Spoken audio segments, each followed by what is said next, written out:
everybody. Good morning or good afternoon or good evening, depending on what time it is for you where you are. Happy Thursday. Welcome back to a Hazel stream. Kitty Cat, would you like to join us up on the chair? I summon a cat. See, look, I'm magic. Hi, hello. Super Chief, thank you for the 29-month resub. Howdy, squad. Haven't caught a stream in ages. Hope you're all well. Thank you very much. Welcome back. Hope you've been good. I cannot complain. I am the coziest of cozy creatures. We've got like a ultra foggy morning here in Victoria, and I took Mr. Moose out. We went out for a walk, and it was spooky. All the spider webs were all fogged up, so they were like heavy, and you could see them. It was really cool. Hello, Cozy Hazel and Miss Kira. Hello. Good noon to you. Good coffee o'clock. Hi, kitty. Today I have one goal, and I have dressed for the occasion on my evoker, who does need to do this because she's done most of it so far. So, in the interest of not starting over, I'm going to be using this character for this. But I figured I would stick her in the Fireflame Shop transmog just for the occasion. It is cold here today. I'm not used to cold Ontario. Oh man, I imagine it will get colder before it gets warmer, was my understanding. Wear that mug of my dragon too. It's awesome. I like this mug set a lot. I haven't bought all the shop mugs, but I like this one in particular. Speaking of shop stuff though, you know what I recently did do is I spent 4 million gold and bought a bunch of WoW tokens, turned it all into balance, and then caught up on shop stuff. So I got the Crush Hoof bundle that I was lukewarm on. I got the BlizzCon thing, so all of these, yeah, we got the BlizzCon goodies. I didn't want to give them money, but then I thought, I have a lot of gold. I'm not using it for anything. Sure, why not? And then you just never convert the gold to, oh, I get it, it's a blizzard. You just never convert the gold to the amount cost in your brain, and everything will be fine. It says BlizzCon on it on the back. Didn't know you could do that? Yeah! 3 weeks of great luck with farming stuff. Week before last, I got tusks from Garrosh. Last week, got the red scythe from Antorus. And just half an hour ago, got the Urzel mount. Holy smokes! That's a hot streak. Visiting friends over the weekend, arriving at 27 Celsius, leaving at 10 Celsius. What is happening? Oh, I hope you brought layers. I first want to... What is it that I wanted to do? I wanted to transmute some Dracothus is what I wanted to do. It occurred to me I hadn't used my cooldown. It looked like it was reasonable. So I bought the mats. I'm going to make 10 Dracothus. I did end up doing my Azure Weave last night also, which was good. Sold that. Made presumably some amount of a profit. And I'm more interested in profit now because... I have more interest in profit because...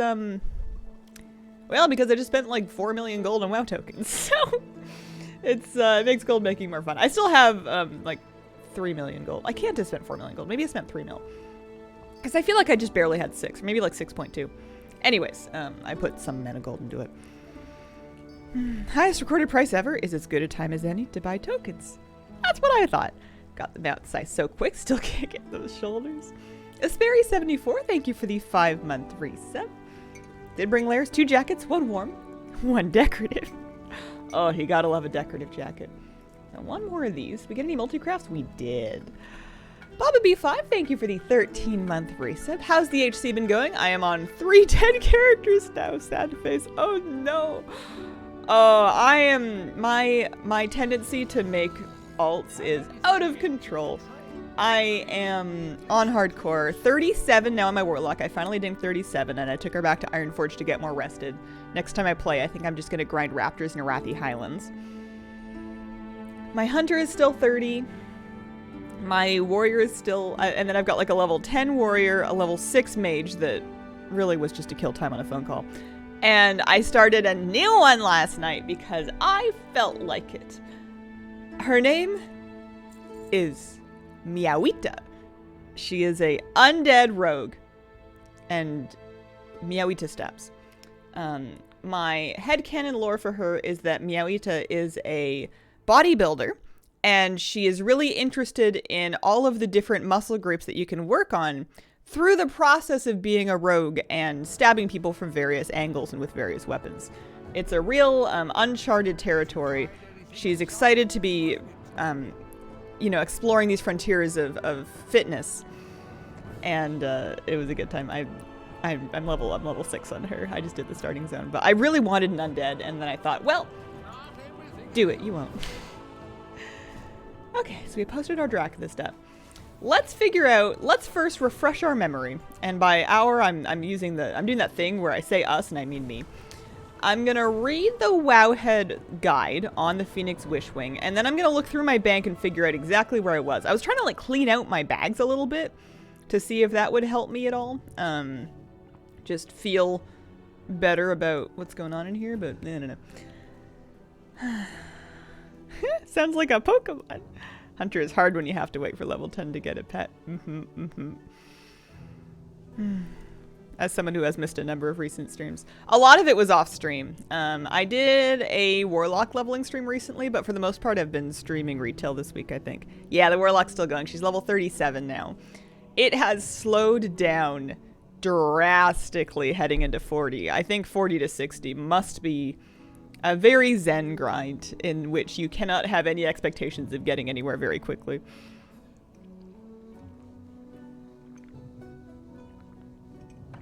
Concept in German, like a threshold jacket. Too cold for no jacket, too warm for a real jacket. I feel like people, I don't know if they call them this, but we've got this too. I just like coats and sweaters and jackets, decorative and otherwise. You might call them like transition wear, in that you're transitioning from a colder season to a warmer season, or vice versa. Fall and spring coats, that kind of thing. I have a beautiful, although I buy my clothes so oversized that I can kind of wear them all at once if I want to, so I can take like 3 or 4 things that are spring, and then if I wear them all at once, then all of a sudden it's winter. Alrighty, I'm reviewing an article because I'm a studious little worm, and I'm gonna do my homework. Should I make some notes of this on my paper so I don't have to keep tabbing over? Let's see here.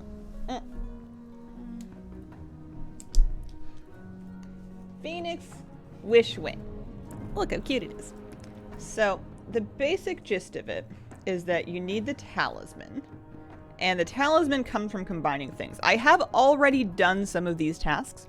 So some of it, like the Ragnaros, the Alis Resort thing is already done. We don't need to worry about that. But detail how to do the Wishwing. So, the Phoenix Ash Talisman, sold by Zektar, and you need to purchase it for some stuff. So I'm making myself a little flow chart just so I can like visualize this. So 1 glittering Phoenix Ember, which is I think the thing from Alis Resort and Time Walking Firelands. Glittering Ember. And do I have a highlighter? Oh, you know I have a highlighter. So let me verify. I'll go through and I'll highlight all the parts that I've done once I've verified that I can see them in my bank. Phoenix Ash X10. Phoenix, that's not how you write letters. Phoenix Ash 10, which is, and then Inert Ash 20. Inert Ash X20. So the Phoenix Ash, the Sacred Ash, that's the cook pots. That's the Spires of Arat cook pots. We started that, and then I got distracted and never went back to it. So I have some, but not all of that. And that's Alis Resort. And then the Inert Ash is Ungaro Crater.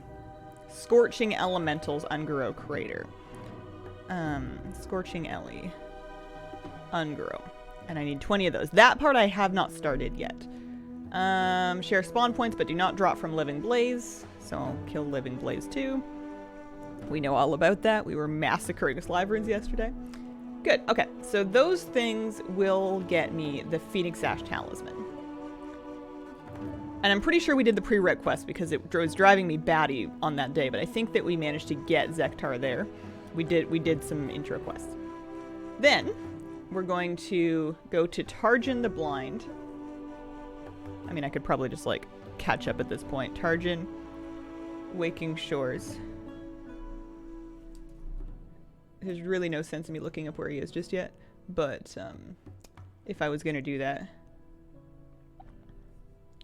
for a quest. Come on, Chrome. Nah, never mind. And then turn in once you need Phoenix Ash Sheldon. 15 smoldering Phoenix Ash. 15 smoldering ash, which I'll have maybe some amount of. And then 20 ash feathers. I feel like it's a cooking recipe. You take some bay leaves and you take some lentils and you take some canned tomatoes. Okay. Smoldering Phoenix Ash is just from phoenixes in the Dragon Isles. Dragon Isles phoenixes. And then the ash feathers, use the ash feather amulet, pick up ash feathers found, 20 ash feathers. The buff only lasts for an hour. There. Amulet from Grifta, which I feel like I might have done. I don't know. I might have been getting ahead of myself. We'll take a look in our bags and check and see how much of all this stuff we have. Our bank. Grifta, and then you loot them. Yeah, I thought I did that. Loot feathers. Okay. And then you have all that stuff, you go back to Charging the Blind, you complete the turn in, you get the pet. Cool. After 50, it's a massive slug, I'm assuming, but like a large slug. Jabba the Hutt style sounds fun, too. Speaking of weird German concepts, how does your usual dinner look like? So, my evening meal, which is interchangeably called dinner or supper, depending on who you're talking to here, happens anywhere between 5 p.m. and like 8 p.m. Earlier if I'm good and later if I'm being a degenerate. And I'm not really a traditional person in that I engage with human concepts like meals to the extent that I need to not die.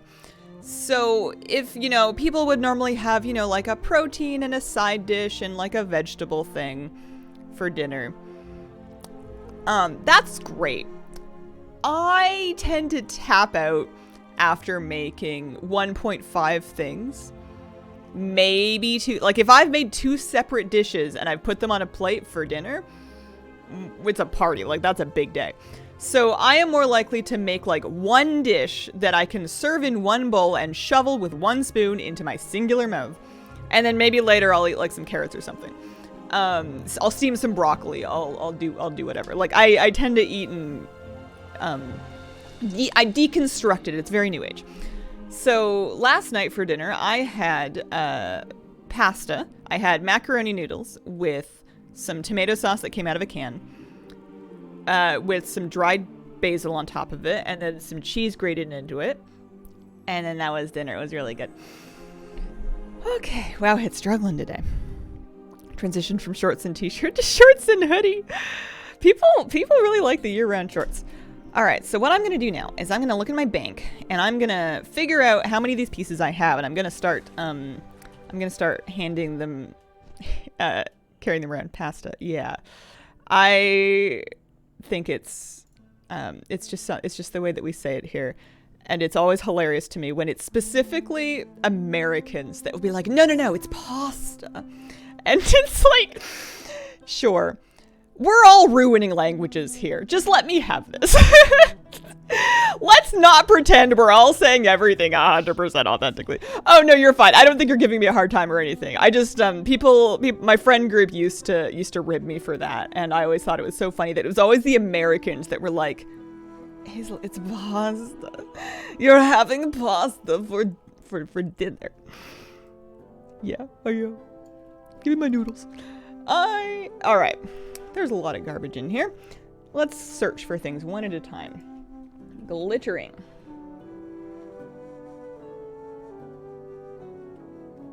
Uh-oh. Oh, there it is. Okay. Hoo-hoo-hoo-hoo-hoo. All right. Glittering Ember. That is from Elizabeth Resort. Guaranteed drop. We have it. Good job. Ta-da. Done. Phoenix Ash. Phoenix Ash. We have 2 Sacred Phoenix Ash. Yeah, Phoenix Ash Sacred, bracket inert, bracket smoldering. There's multiple different types of Phoenix Ash. Alright. I have 2 of 10 Phoenix Ash. I have 6 of 6 of 15 smoldering ash. I have 0 of 20 inert ash. And then, what are we saying about the feathers? The ash feather amulet is there. So we have that. We can collect that. I have 21. I have all of the ash feathers. We are done with ash feathers. So I'm going to take my highlighter. I'm going to highlight, or at least circle, the glittering ember is done. And then the ash feathers are done. So I need 8 more phoenix ash from cookpots, 20 inert ash from the elementals, and then we're going to need another 9 smoldering phoenix ash from phoenixes around town. I can actually put this amulet away. This is not necessary anymore. Let's start where we left off, which was the cookpots. So those are in the Warlords of Draenor zones.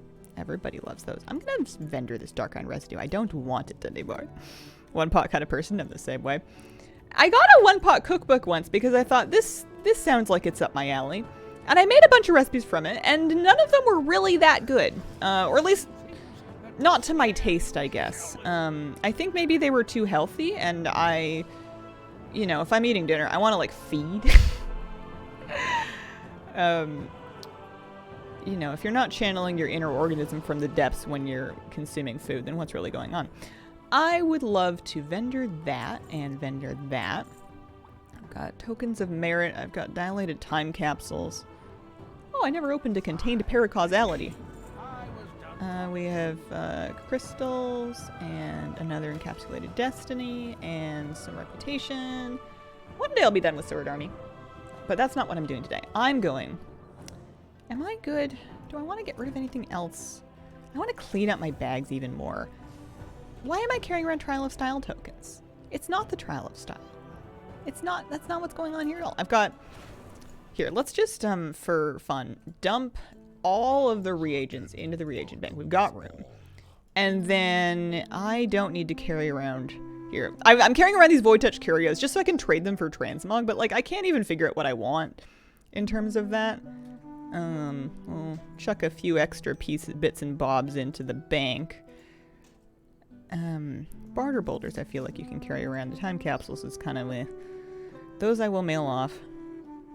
Do I really want to open a Laystone lockbox? No one cares. Crystalline File of Perception. We're deleting that. Hourglass Sand. Get out of here. We can put away the trial tokens. I'll carry around my delicious dragon spittle. Oh, no, you know what? It's for in case I do a dungeon, but in what world am I healing a dungeon to my evoker? I'm retired. I've moved on. I'm a priest. I've always been a priest. What is this? Dire Brew. Get out of here. We don't want that. And then I can send some artifacts to my priest. Lily, thank you for the 21-month reset. Appreciate it very much.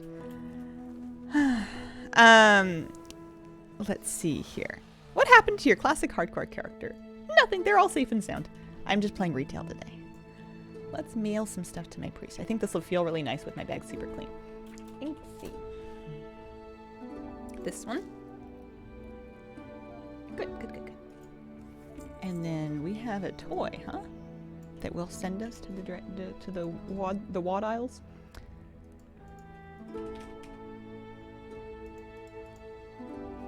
We must have a toy that sends us to the wad aisles. Did I just fly there last time? Did I never unlock it? I thought I did.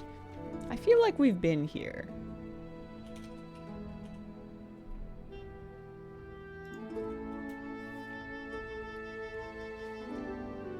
I thought it was called Garrison Hearthstone. I need more coffee.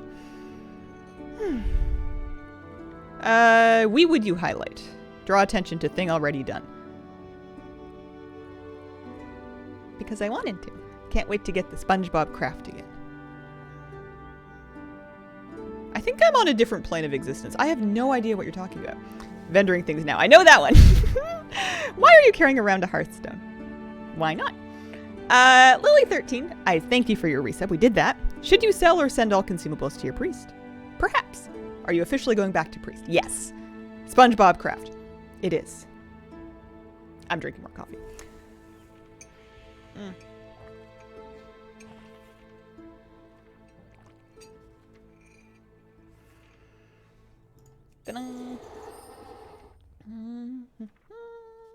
Perhaps last time I was working on this, I just flew from Ashran. I might... Oh, no, there it is.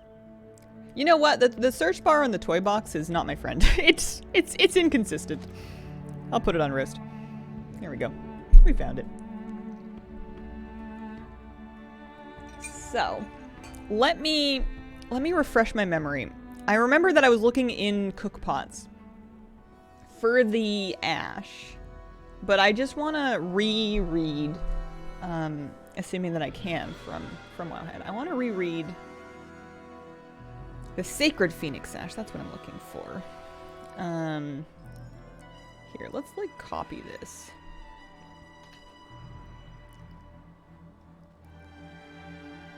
Any tips that surfaced? Found on Spyro's Rock, a small pile of ash inside the cookpots. A lot of areas that we face depending on your quest progress.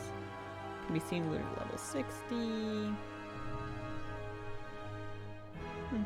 Alright, well let's go poke around. Let me see if I have /TT paste.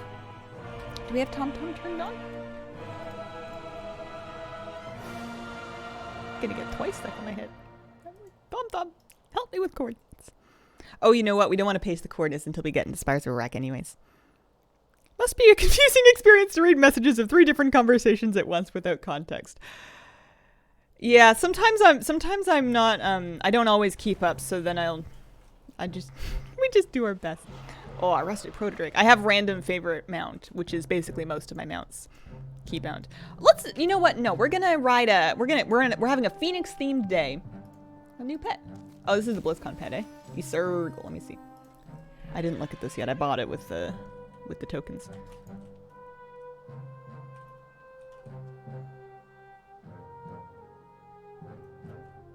Yeah, okay. I want to ride... Surely it has to be the Tempest Keep mount, right? Ashes of Alar. That must be the mount that we ride with this getup. Yeah, that's gotta be it. We're having a Phoenix day. Light mount is an amazing mount out on. Yes. I really enjoyed it last time I used it. Have this habit of not throwing items. Don't delete. Wish I could be more organized in WoW. I wouldn't say my way of living is better. I have a habit of recklessly and haphazardly deleting and or tossing things aside. And then every once in a while, every once in a blue moon, it turns out that I did need it and then I have to get it again. But most of the time, it turns out I didn't need it and I'm happy to have the space. So I've become a bit of a reckless declutterer. How do you make a pet do a special move? Like an idle animation? Or something else? Because... Oh, yeah, it's not... Typically, your options are A, like, I'm assuming that Yserigal does something cool. You just wait. That's what I used to do whenever I was, like, filming pets to put in a video, and I wanted to show the cool thing they would do. You just wait. Some of them are induced by emotes, so sometimes you can emote at a pet and it'll do something. And then the third workaround is if you turn yourself into the pet by use of a pet mirror toy. Sometimes you can force your own character as the pet to do the thing with an emote, but a lot of the times you just have to kind of like wait for it to happen. On Yserigal, you can /sleep. Oh, should we check it out? There's like an 18% chance I might sneeze. Yserigal.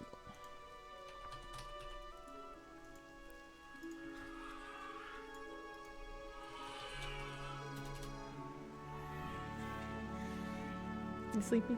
Yeah. Aw. Whoa.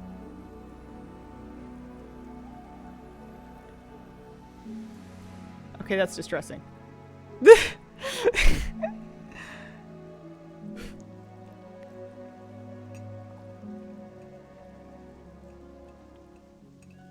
I'm praying for your soul as you hunt the fire elementals. Thank you, Macy. Something will happen. Alright. What do I want to do? want to put that on my bar. Paste. So those are my spawn points. Do you clever people know any particular way, don't mind me, may as well soar, to prevent a TomTom waypoint from disappearing when you reach it? I want it to still stay there after I've visited it. I'm sure I can repaste them again after I've checked them all, and maybe I'll just do that, but I would love for it to be fixed. And you know what? I haven't looked in the settings or anything, so waypoint options, perhaps. Set as arrow, send waypoint to remove, save between sessions. Thought hunting ashes and wad was the hard part. Boy, was I wrong. I had a bit of hope that my experience hunting the elementals in Nguro might be a little bit different because one, time has passed, so there's a little bit less oh, well, that window doesn't seem quite right. There's a little bit less competition perhaps for the elementals, and then secondly, I could have sworn that I read a drop rate hotfix sometime, but I could have sworn a lot of things, and who knows what's going on. We'll find out. Speaking of kitties asleep on laps, my kitty cat's asleep on my lap. Hi, Sugar Muffin. I called my dog a sugar mushroom last night, and I don't quite know what I meant by that. Is there a... No. So, this sacred... We need 10... We have 2, and we need 10. That's a mild bummer. Do you think the starflower's worth anything?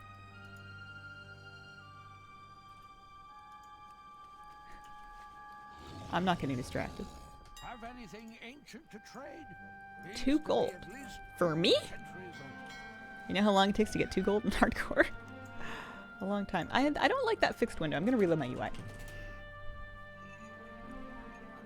Made all elementals in that area drop it. Oh. Hunted with war mode and chromie time and 3 tunes at once made farming them much easier. 3 tunes at once. Huh. 30 minutes to an hour to get them from the northern area just by camping the cauldrons. Oh, okay, okay.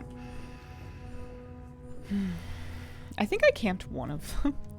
I was having an awful time with this. I think this is the part that broke me when I started doing this the first time around.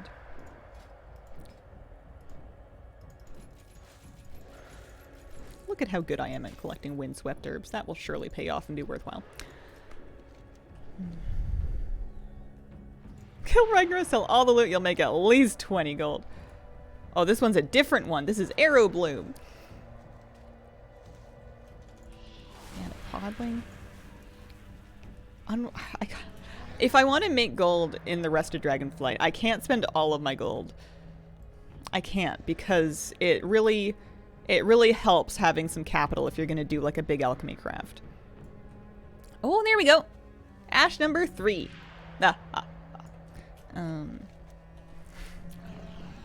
it's just so tempting to just spend it all and then have a fresh start, so that I just looted Arrow Bloom X. How did I get 18 of them? I looted 1 and then I looted 17. And I did, maybe I picked up a treasure? It's very strange. I hope somebody buys it. I'll have 40 gold. If you loot them, they kind of rotate, so you can just rotate between the 3 closest ones. Oh, okay. Thanks for posting yesterday's VOD so quick. I can watch those while I'm at work. 1 item per kill. I got 3 since I was farming in 3 accounts. Oh, nice. I did not know. I guess I haven't started that part yet, so I didn't know whether or not those items soulbound, because some of them do. But I hadn't checked that. I am really struggling with that tree. Are they going to be adding more talents to the profession trees? I don't know. I hadn't heard of anything in 10.2, so I'm assuming not. But I don't know anything for sure. You are able to spend excess profession knowledge if you've already fully capped your profession. You can take more knowledge and you can spend it at a vendor. Also, that is Phoenix Ash number 4. You can spend it at a vendor to get metal. And I feel like it's not that they wouldn't have done that. I'm really herbing out here. It's not that they wouldn't have done that. if they were going to add more, but it's sort of a piece of evidence in favor of them not adding any more profession talents by letting people dump that extra knowledge. You could invest it in a really expensive Mog. Won't be liquid enough, so you'll have to start anew. Yeah, the trouble with really expensive Mog is that unless it's something that I already know, I list it on the auction house maybe twice. Maybe. And then I'm like, well, you know what? I could learn it. And then I just learned the really expensive piece of Mog. Remember when I was doing time walking recently on stream and I had a crystal singing axe drop that was worth some amount of gold? I just learned it. I thought, I don't know that one yet. One free crystal singing axe for me. Now I'll never have to farm it because it dropped already in my magical journey towards one day having a lot of transmog. Oh yeah, this is so much better. This is incredibly better than my experience last time. See, kids, procrastination pays off. Look at all this ash. So that's up to 8. We only need 2 more. It might take a little bit to respawn because we've really checked like all of these. Is there anything I can kill around here? I guess I could do the pet battle. I haven't done Vishar in a long time. I think they're saving any more profession stuff for the next expansion. Fresh start, but with 3 million gold? How exciting is that? Can't sell mod because I just want it for my collection. Do it with mounts. Just buy like 40 vials of the sand.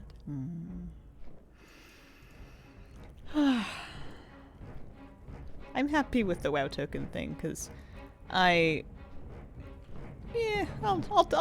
take shop mounts for gold. I didn't really want to spend any more money on them, but this way I don't have to. I can save up my pennies because you know, you gotta buy treats for the dog and whatever.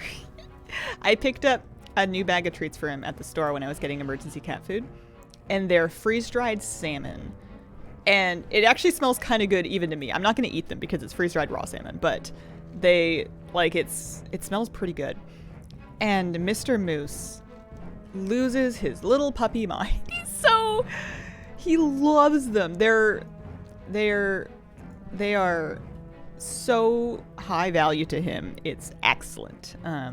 So I have some of those with me when we go for walks now that I can use to help him move if he does not want to, which is usually just because he like really wants to say hi to a dog or something like that, or he just wants to sit and watch a dog sometimes. I can help coax him away with the salmon because he likes it. For now, though, I wonder how much of it is that he really likes salmon and how much of it is the novelty of it. Let's paste that same patch of coordinates back in, and we'll get them all again. There's one. We just need one more. I would eat that. It kind of makes me want to buy salmon for me. It was a pretty big bag, and it was the same price as the beef liver cubes that I bought for him. And it seems less crumbly, because the trouble with the beef liver is it kind of turns into dust at the bottom of the bag, which you can sprinkle on their food as a topper, but like he doesn't need any help eating his food. He will devour anything. I'm pretty sure he eats. Let's not worry about it. But yeah, it's yummy. I just like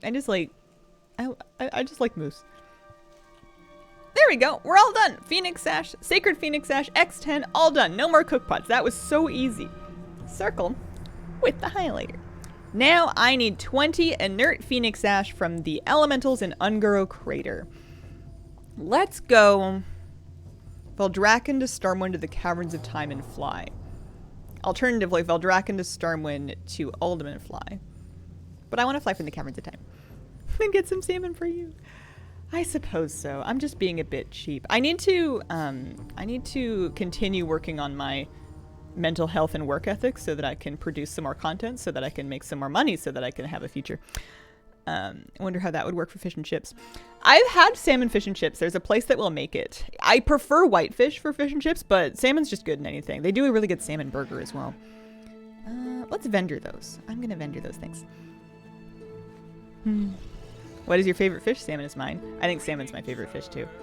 Although I caught some rockfish and I made rockfish fish and chips this past summer with like a beer batter, and that was crazy. It was so good. It was like, I mean, obviously it was fresh because I caught it like that same day, but holy moly, that was yummy. What did I say I was going to do? I said I was going to go to Stormwind. Oh, my sword cooldown. Oh dear. There's an Oldham portal in Veldraken. Oh, you are right. Let's do that. That's a good idea. Like salmon, but only in the form of sushi.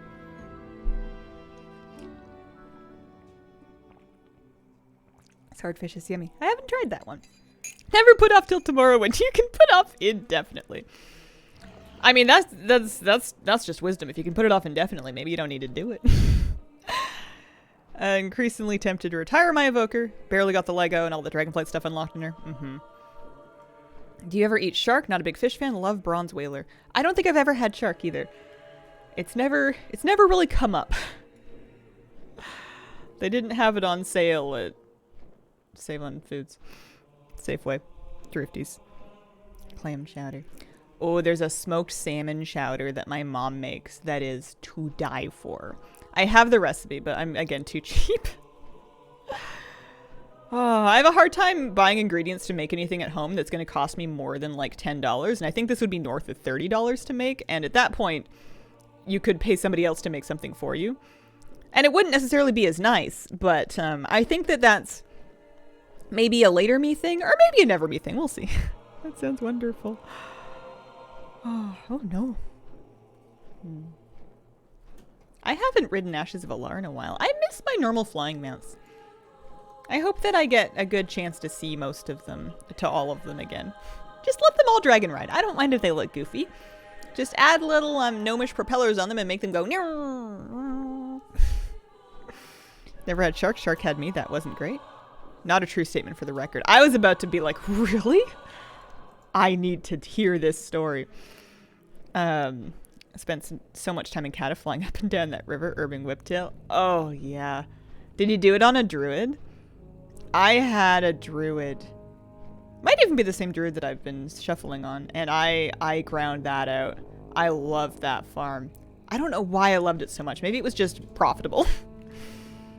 It was such a satisfying, straightforward route. Oh, speaking of routes. I don't actually know where I'm going. Living Blaze. I heard it was just laps, but let me see here. Wowhead is really... Oh, you know what? It's on the volcano. Okay. I thought it was going to be laps around the outside. It's laps around the volcano. Volcano in the middle. Okay. Do you think that the elementals will appreciate that I'm dressed for the occasion on my evoker here? I want to see Invincible do a barrel roll, right? And I bet after all these years Invincible wants to do a barrel roll, you know? Spends most of his time just sitting on top of that cold tower waiting for somebody to come pick him up. I would have been a statistically significant data point with that. Number of Hazel stream chatters that have experienced personal shark attacks. You know, I've never watched Jaws. Essence of Fire. So this is the move, right? Like you're mounting between kills. We need 20 inert ash from these. Hello, Hazel. How's the hardcore journey going? Hello, your pally. It's going good. I played last night off stream some. I had a nice time. I went back to Desolus to turn in a couple quests. I guess you guys never saw me quest in Desolus. I did a couple of quests. I didn't do anything crazy. I did some swimming because I'm a warlock, so I've got water breathing, and I did some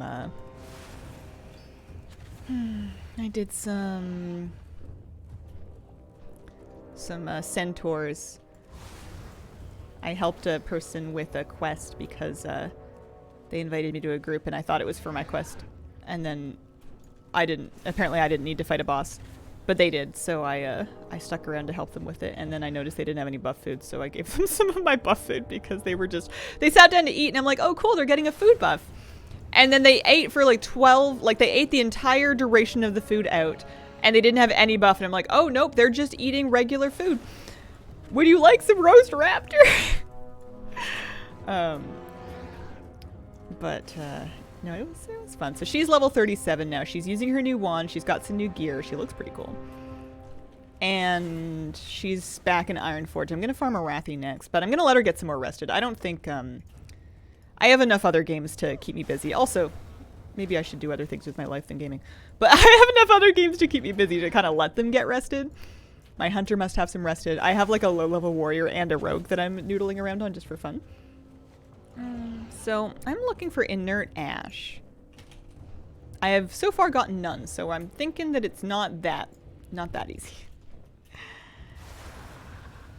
Just generally, not a lot of people are bitten by sharks each year. It was always a Goofy movie. If you want old horror, go for Alien. For a moment, I thought you meant like the Goofy movie as in the one with the perfect cast. You went to Desolus? It was far. I went to Desolus twice. It is far. Even with the flight point, you still have to... I would fly from Ironforge to Menethil, take the boat to Aberdeen, and then take the flight path back down to Desolus. It was a bit of a trip. Oh, we got our first one. Inert Phoenix Ash. Inert? Oh, I don't think I can keep up that energy all day. That was a little too cheerful. Let's mellow out a little bit. Do you think anyone wants to buy the Mountain Silver Sage? No. No, they do not. I guess those are pieces of Silver Sage, because my classic herbalism skill is only 6. I like how your Evoker has the same hairstyle as you. Yeah. Her head is a little... Well, she's wearing her cute little herb hat right now. Her head is a little scalier than mine. Don't get me wrong. Sometimes my scalp gets dry, but I take my aloe lotion and I go... It works better when my hair is super short. Got to 19, feeling nervous already. Hello, Hazel and chat. Hello, Saga. Seeing a lot of new race speculations. What do you think are some possible options?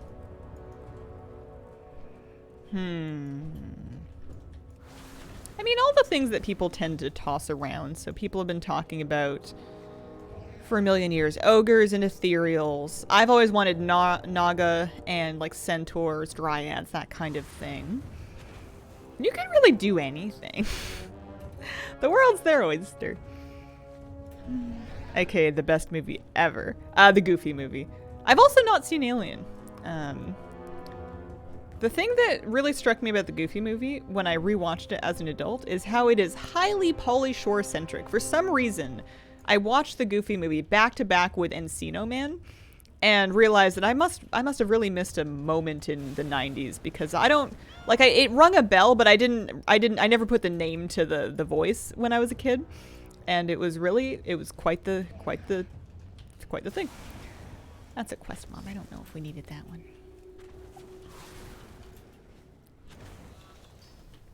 Oh, 2. Huge comfort watch for me. Alien is excellent, but very different. I'm trying to figure out... Am I trying to figure out? No, I'm not. I have some thoughts about... Ooh, a Jadefire belt with a fire flash. Well, I have that collected already. 966 gold, you say? What if somebody wants it for 50? One-time offer. What about this? No way. 150. Only 12 hours for that.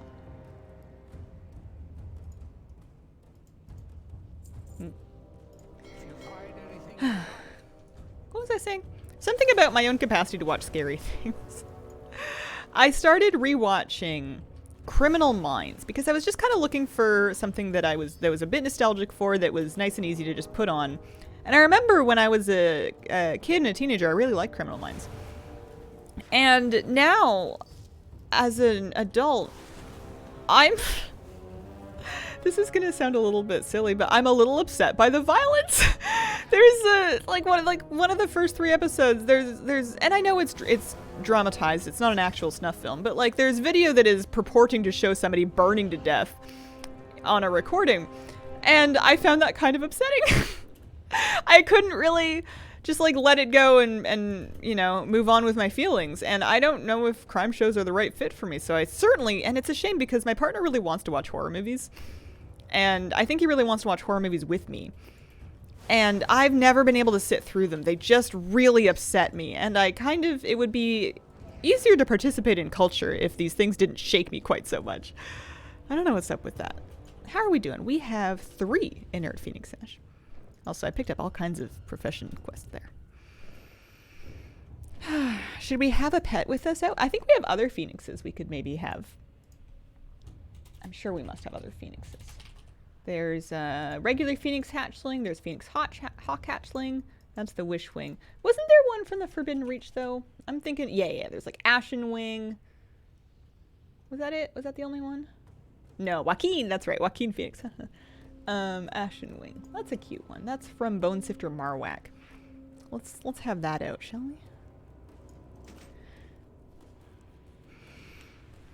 we? Says the unapologetic Reed fangirl. Oh man, Reed was my Matthew Gray Gubler was I mean we've talked about this before. Absolute tween crush. Tucker and Dale versus Evil, more comedy than horror. I have not seen it. Don't want to be scared and upset. Super cheesy 80s horror movies. The only one, I mean it's not 80s, but the one gory movie that I can enjoy wholeheartedly because of how fake the gore looks is Repo, the Genetic Opera. I love that movie. It's about time to watch it again because it's spooky season. It's a October watch for me. And that movie has gratuitous gore in it that is all extremely and very obviously fake. So it doesn't really bother me. It's also a musical, which helps. Why must I herb everything? Why not herb everything? I've forgotten how far I got. Have you seen American Werewolf in London? I have not. Trauma fan. I don't know what that is either. On a Stranger Things rewatch for spooky season. I want to rewatch Repo and I want to rewatch The Nightmare Before Christmas. Although I can't figure out if that's supposed to be a Christmas movie. I guess it's not supposed to be anything, but like if the correct time to watch it or the time that would feel extra satisfying to watch it is during Christmas time or during Halloween time or perhaps both. I'm leaning towards Halloween. It's both. Don't forget about Cannibal, the musical. Binging FBI, about to start season 5. It's for October through December. I don't know why I didn't get more into it when it first came out, because I would have been a teenager, I think. I remember getting a really overpriced DVD of it in Florida, in Orlando at Disney, when I was on vacation there for my grad trip. We're 3 of 20. But I didn't get super crazy into it at the time. It wasn't until later that I thought, oh, this is a cute movie. I enjoy this. You should watch it. Super low budget film made by the South Park guys when they were in college. Oh, cool. You know, I never watched South Park aside from having skimmed the WoW episode. It never really, I think, I don't know what about it, but it just never really clicked with me at the time. My friends liked it a lot. It released in 1993, so you couldn't have been a teenager when Night Before Christmas came out. Oh, you know what? You're right. I was mistaken. Well, then I don't know what happened.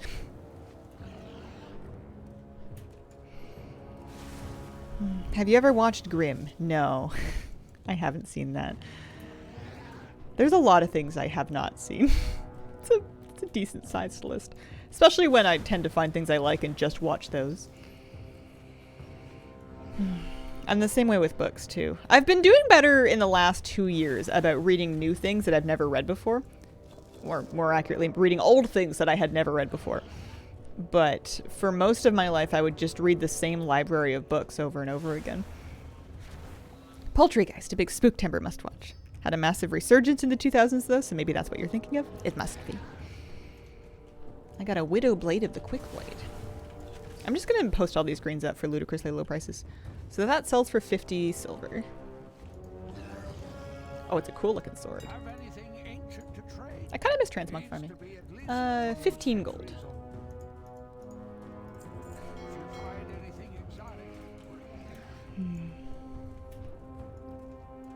I wonder if there's any really cheap, affordable transmog that I don't know yet on the auction house. Have anything ancient to trade? Needs to be at least 2 centuries old. Transmog. Armor. Uncollected. Usable. Sort by price. All the things world drop mail. Sure. Yeah, okay. It's not very often that I find something up for one of the prices that I like put up. Blackrock Depth Zone drop. Yeah, okay. I'll drop 1,000 gold on a BRD zone drop that I need. That sounds reasonable. What is that one? World drop weapons, two-handed axes. I'm not going to drop my mailbox because I think I might need it later. Maybe I won't. I probably won't, but just in case. Besides, I bet there's a mailbox at Marshall's stand. They put mailboxes everywhere. I blame Hot Topic and the internet going bananas over anything Tim Burton at the time. Yeah.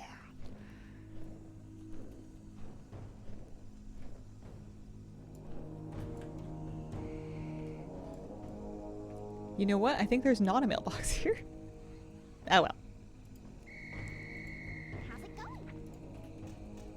There's no need for me to pick these up right now. It's just that, Oh, do I not have, can I Mog it enabled? No, that won't do. What is it? It's that, this way I won't have the mailbox icon looking at me.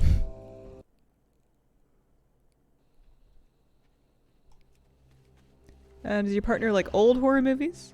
I don't know. The last title mentioned to me was The Exorcist. It could be, I don't know if he genuinely wants to watch them with me or he just knows that I don't want to watch them. And enjoys giving me a hard time. in a cute way. Oh, The Exorcist. Oh, a moon cleaver. What is that? It sells for 50 silver.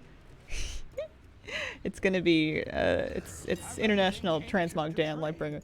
Needs to be at least 2 centuries old. 4 gold. Huh? Find anything You would not enjoy that one. Go-to Halloween movies to watch are the Resident Evil movies. Oh, let's go do the things at the north of the mountain. The north of the mountain, the top of the mountain. Also north, incidentally. Isn't particularly scary, but it's just not a cozy watch. Oh, okay. Stopped watching South Park after they got really transphobic. Oh, ooh. Yee. Keep getting dog food ads, so I wonder how far down the what to feed moose rabbit hole you went. Oh, man. I feel like I'd rather... dog food and what you feed animals gets kind of controversial online, so I feel like I'll just say that I'm feeding him food. He's eating something vet approved that is fully encompassing his nutritional needs, and he's all right. I'm not gonna get too into it. I feel like that is an area that people can really get very, very invested in.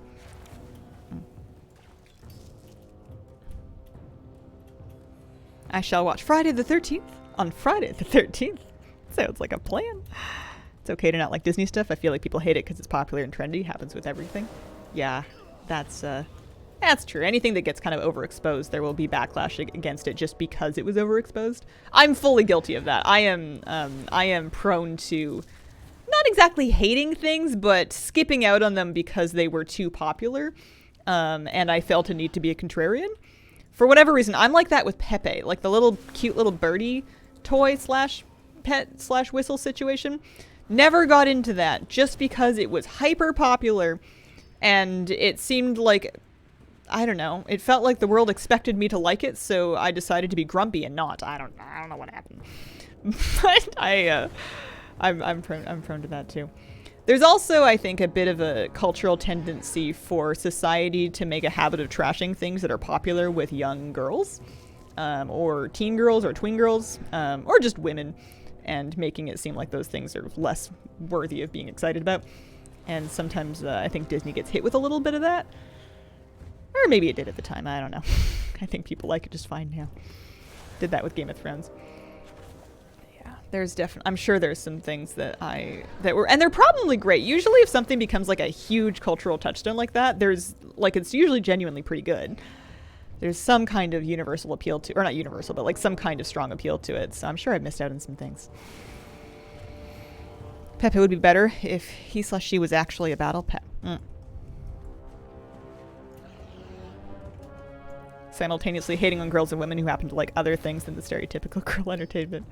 I think we've come full circle now where we were embracing the things and then we're not unembracing them now, but like there's an acceptable level to enjoy masculine pursuits. And mind you, in your own life, you got to do whatever you want. You cannot get consumed with what the internet thinks you should or should not do.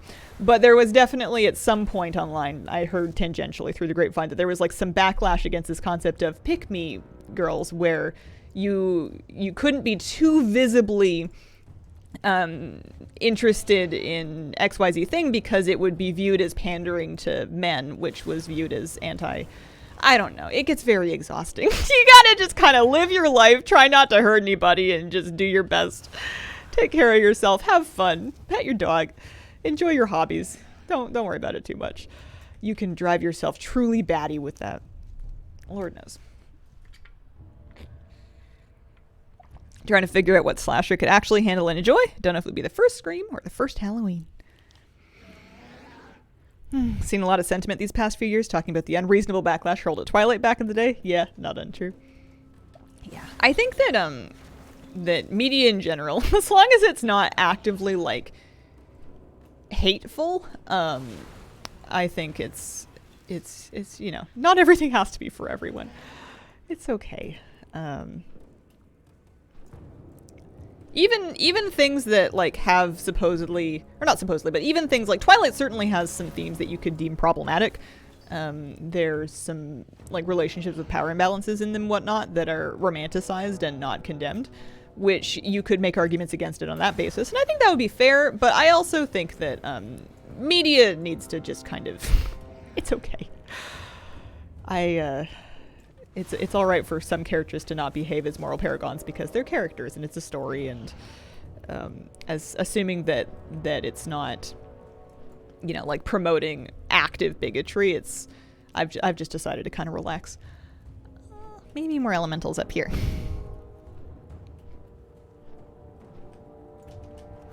Like both male and female geared entertainment. Sometimes get snarky remarks. Typically dude bro type things. I used to hear things like that. I think I just stopped talking to people. But also, I think that I was lucky in that my social circles kind of relaxed and, you know, chilled out as the years went on. The thing I would mostly get, not so much people being snarky, but you definitely will occasionally, not anymore really, I'm sure somebody still does this, but back in like 2012, when I was excited about PC gaming and I was excited about like, you know, building my gaming computer and World of Warcraft and whatnot, you would get people doing, I don't know if gatekeeping's the right word. They would try to check to see if you really meant it. You know, they would kind of test you on it, being like, oh, really? Well, then what's your favorite Dark Souls or boss or like whatever? And at the time, I didn't see anything wrong with that. I would tell them, and then I would feel like satisfied that I'd passed their test. And in hindsight, the whole thing was kind of gross. Just like, but it's, you know, it was different time that I'm glad that is over now. Only hang out with friends who are cool and not intolerant to my media choices, but we still make fun of each other. Verifying your gamer cred. Yeah, what a silly thing to do. Verify people's credentials when they're like, you know, performing surgery, accessing nuclear codes, you know, things that matter. Things where there will be consequences. Heaven forbid somebody like games casually, you know? My social circle could not care less what movies I preferred. Yeah. Oh, dear me. How are we doing on ash? We've got 4 inert Phoenix ash. I just need 16 more.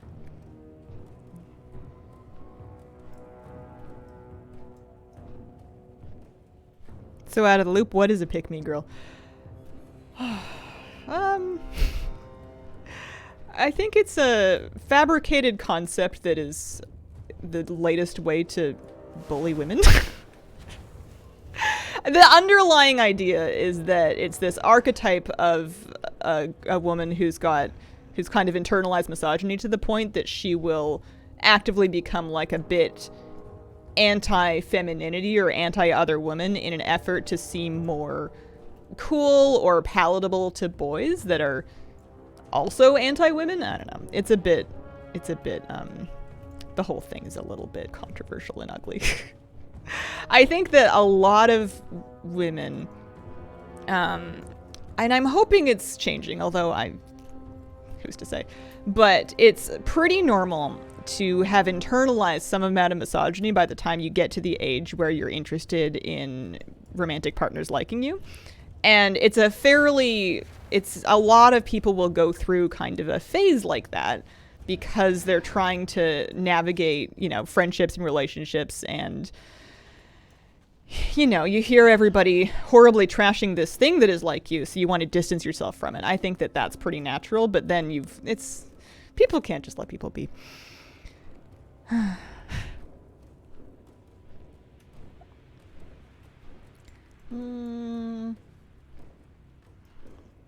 But I'm a little bit hesitant to stay too. I mean, I find this stuff all very fascinating because I've put a lot of thought into it. I'm a woman, and I've spent a lot of time being a woman because I'm 31 now. So I've had a lot of time to think about what that means to me. What is it that I like or don't like about it? How it might have affected my experience with various people and my behaviors at various ages. I find the whole thing really fascinating. But it does tend to get, having these conversations online I think is important, but is also a little bit of a lightning rod for energy that sometimes you just don't want to deal with on a Thursday morning when you're farming Phoenix Ash. So maybe I should brainstorm something else to talk about. What do we got? What can we, ooh, I'm not the only one farming Phoenix Ash today. Like when people used to bully women for liking pumpkin spice, but only women. Sort of. It's like the backlash to that movement. I think that was just straight up, I don't know. Just people being dismissive. But you can't change people. You can just kind of, the thing that you have control over is how you react to it and how you respond to it and how much you let various things affect you, which is easier said than done. It is definitely not just like an, oh, just shake it off kind of thing. You know, you put on your Taylor Swift and you feel better. It's not that easy, but it is the main avenue available to you, is to figure out to what extent you're going to worry about what people say. I'm trying a new thing where I just think less in general. I tend to get in my own way. Or at least I have this idea of myself that I tend to get in my own way. And, think a little less. Just exist a little bit more. Not in a good way or a bad way, just because.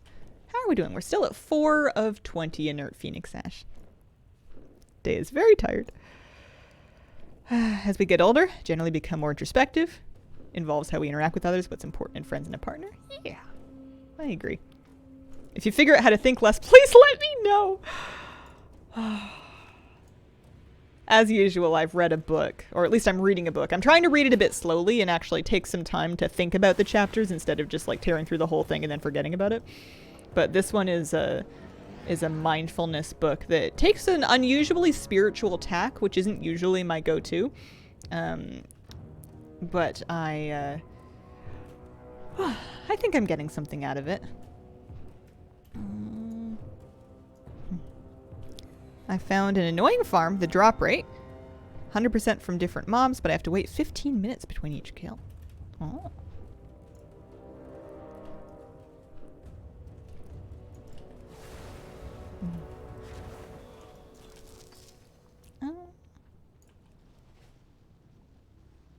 I got mail from the auction house. I must have sold a silver sage. What is it called? I'm interested. Without full-heartedly endorsing it because I haven't finished yet, this one is called The Power of Letting Go. It seems to be largely based on the same concepts from The Power of Now, which is, or maybe it's just how to let go, something like that. Kind of a Vedic tradition of mindfulness and learning how to not identify with your thoughts and feelings to the same extent, and sort of deconstructing the Western concept of the self and identifying the different ways in which it can limit you and cause you suffering. It's a pretty radical read. It's very different from the ways I've been thinking about these things, and it asks a lot of you from somebody who's taken a very individualistic approach to life so far. But I can't say my approach to life so far has been altogether working for me, so I'm always willing to poke around at new things. Yeah, by John Perkins, that's the one. If he's upset anybody at a conference, I'd almost prefer to not know. I'm enjoying the work at this point, trying to get something good out of it. Love Ashes of Alar, but it can be hard to be behind someone using it. Yeah, it's got quite the trail. Should I just hang out at the top of the hill and work on these guys up here?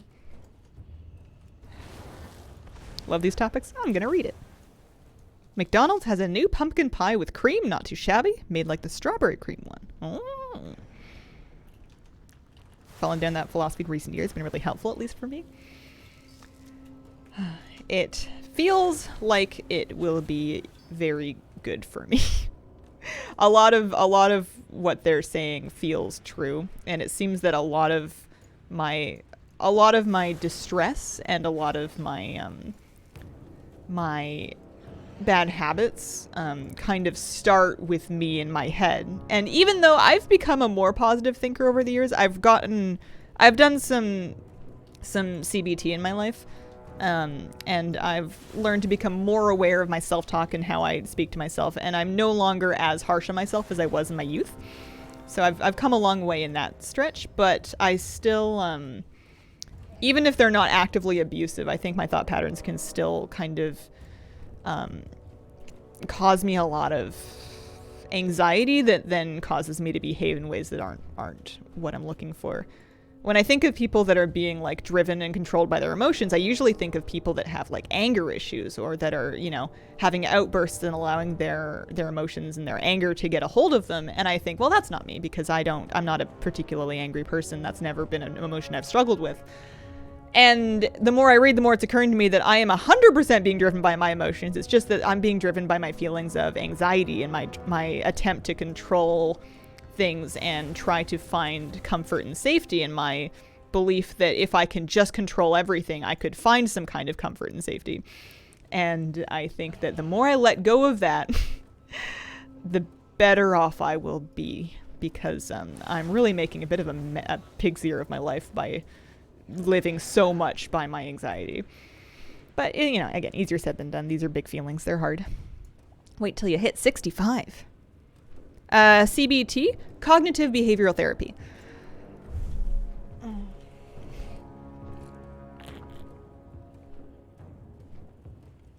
I say that my brain is mean to me. Favorite topics to discuss while you were streaming? The last one seemed to stress you. Oh no, I think I'm all right. I just I guess I'm always a little. You guys are being really good, but I'm always a little bit cautious that I'm gonna end up on the radar of I don't know, conversations that I'm unprepared to engage in. What do I like to discuss on stream? Pretty much anything. I like doing this. I think it could get a little bit old for people to listen to, but I enjoy the introspective stuff. It's kind of a weird, twisted form of journaling.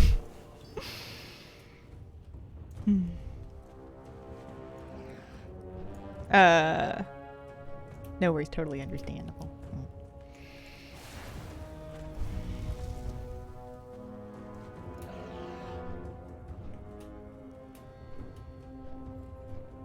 Yeah, no weed for me. I understand it helps a lot of people a lot, and that's great, but it just doesn't feel like my path. Sometimes I'm curious about, and I haven't done any, and I don't think that I would, but sometimes I'm curious about hallucinogens and the ways that people use those to help them with anxiety and, PTSD and whatnot. And the interesting thing that kind of occurred to me as I was reading this mindfulness book and these concepts of being connected to this like cosmic universe and deconstructing your idea of yourself as like a body mind entity and becoming a part of something bigger, is that sounds a lot like a lot of the stories that I've heard from people that have done these really big hallucinogens. And that you hear the stories about somebody who like goes on like a trip and then they completely manage to let go of something traumatic or overcome like a mental block that they had through some kind of deconstruction of the self, or like a vision where they were part of like a greater thing. And it's really interesting to see that reflected in these mindfulness spiritual teachings that have nothing necessarily to do with hallucinogens, but they're kind of connected to that same concept. I think Chad appreciates these discussions. Acid took my anxieties and ran with them. I'm certainly not very knowledgeable on any of that because, like I said, I've never done any of that. The main drugs I've done in my life are alcohol and caffeine. And I guess anything that was ever prescribed to me. Although I haven't really been prescribed a lot of drugs as an adult. I was always very careful whenever I would get like oxycodone prescribed to me. They don't really do it quite to the same extent here, but in the States, sometimes I would get that for dental stuff. And I was always really cautious with that just because I know I have a tendency to become addicted to stuff. And I know that that can happen to people even when you're not, even when you think you're fine and you're not expecting it at all. I know that can kind of sneak up on people. So I was always very much in favor of don't take it if you don't absolutely have to and just use the like the acetaminophen instead if possible. But I was lucky in that my teeth stuff was never that bad.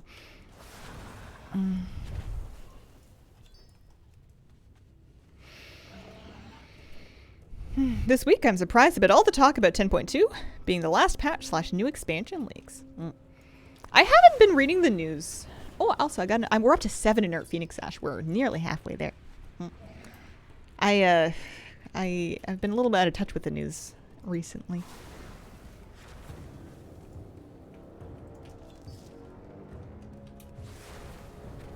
222's over the counter there. I have no idea. I don't know. Had to pull back in the booze at some point. Could feel it getting out of hand. Yeah.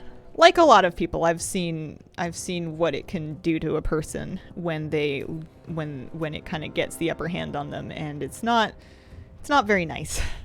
It also doesn't really do anything. Even in quote unquote healthy or under control amounts, it's still a carcinogen. I'm not completely sober. I do drink sometimes, but it's that's another one that I'm a bit careful with. It's always the person taking care of friends who had taken a thing. The announcement of a permanent augment rune and an AOTC mount are good evidence of the next raid being the last. Oh. That would track with me. I think I'd be alright with that. Oh, I heard Flabby was telling me about the augment rune, how it's like 100,000 gold this time. Oh, man. The conundrum with augment runes for me is that... So in the past, whenever the perma augment rune was 50k gold, and augment runes were like a couple hundred gold each, you could do the math as to how many regular consumable augment runes you could use for the same amount that you would spend on the permanent one. And it was usually more augment runes than I would need for the rest of the expansion. So typically, the so-called efficient thing to do gold-wise is to just continue buying regular augment runes, especially because the price tends to dip as other people get out of the market because they bought the permanent one. And that was true at 50k gold. At 100k gold, it's even more true. But even when it was more efficient to continue buying consumable augment runes, I wouldn't do that because I would rather raid without an augment rune at all, unless we're like really close to progressing on something and that augment rune is going to be the difference. I'm cheap to the extent that I would rather not use the augment rune at all and just play without it. Whereas if I have a permanent one, I know I'm going to use it. So to me, it becomes not the difference between spending gold on consumables versus having the thing. It becomes, am I going to have an augment rune buff or not for the rest of this tier? Because I know for a fact that even though it's cheaper, if I'm the one that is pressing the button every time, I won't do it, which is like a really fascinating psychological thing about the way that, you know, money and loss works in your brain. I know very logically well that it is cheaper to buy the consumable runes, but I also won't do it because I'm too cheap. But I'm not too cheap to dump 50 or even 100k on a reusable one, because I'm not a logical being.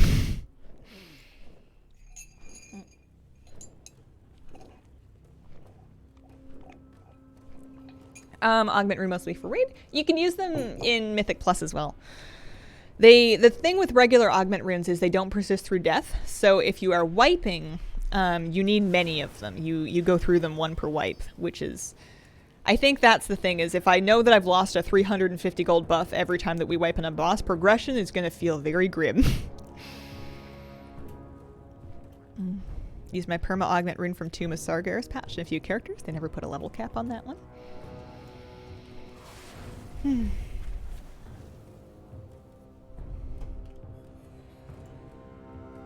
All of our player characters are getting our capitals and homeworlds back. Only ones who don't get this are Worgen. Still haven't retaken Gilneas. I would also make an argument for gnomes. As far as I know, Gnomeregan is not really, unless they retook it, but they never implemented that in game. I think Gnomeregan is still a little bit of a radioactive zone.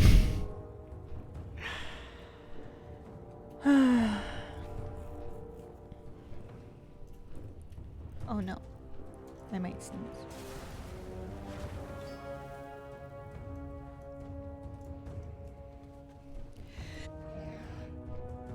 Sometimes I find that if I verbally acknowledge a sneeze, it'll go away. It's very strange, but it didn't work that time. Keep up the good work. Need to get ready for work. Y'all have fun. Thank you. Don't agree with people saying Dragonflight's been a fail. They want the war back in Warcraft. I think it's time to move on. I like Dragonflight as well as any of the other expansions. Maybe better than some, but I don't know that expansions really need to pass or fail to me. I don't know if there's like a binary, this has been a success or this hasn't been a success. What I want from an expansion is I want new things to do in WoW that I can play and enjoy for a couple of years. And Dragonflight did that, so good job. I had a great time. I did lots of raids, I did keys, I've been collecting, I rode the dragons, I went through the rings, I did some reputation, I got like some Tuskar hats, it was a, it was a good time. My expectations were met. I don't know, I'd be curious to see if somebody has said that it was a failure, what their criteria are for that binary. What does an expansion need to accomplish? What kind of metric does it need to meet in order for it to be considered successful to them? I didn't do any archaeology, that is true. If archaeology was a make or break thing for you, then yeah, Dragonflight was terrible. I think I need to take a second and go blow my nose. I'm going to take my break. I'll be right back.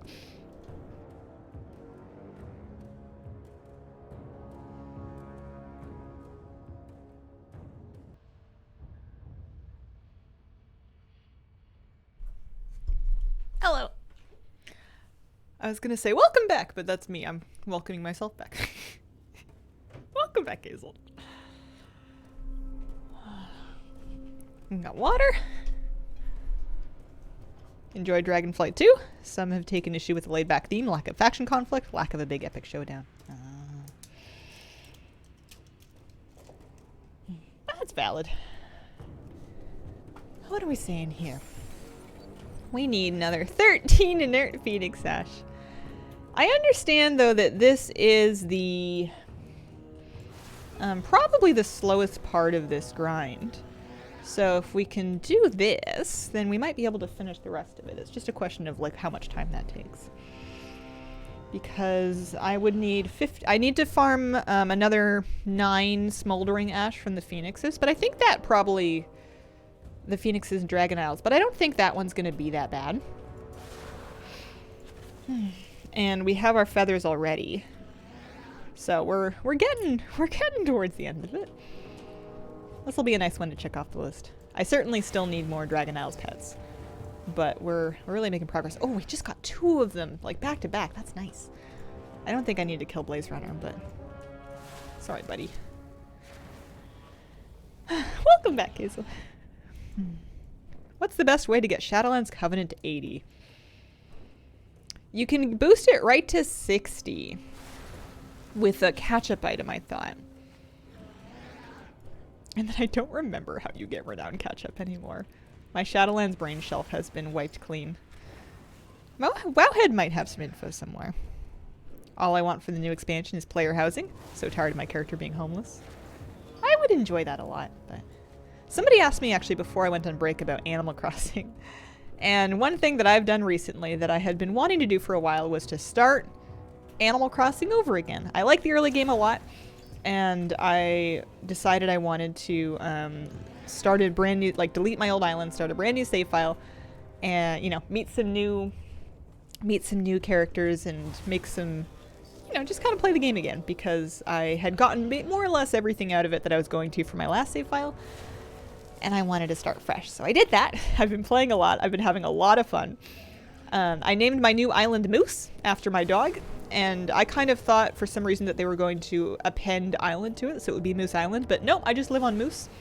I collect Moose miles on my Nook phone. It's very good. Omega Spade, thank you for the 13-month resub. When are you streaming Animal Crossing? I've done that a couple times in the past. I'm not going to do it anymore, I don't think. It's too much of a hassle to set it up to stream for me, and I'm happy to just stream WoW and talk about it. Some games can be just for fun in my off time.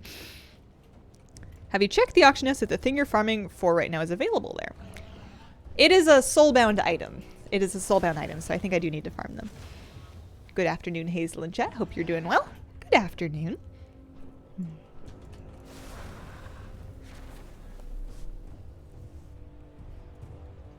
Time for bed. Lovely to mingle with you once again. Have a good night, Super Chief. I'd love to start Animal Crossing again. Spent so long building my island. Don't know if I'd have the heart to destroy it. That's reasonable.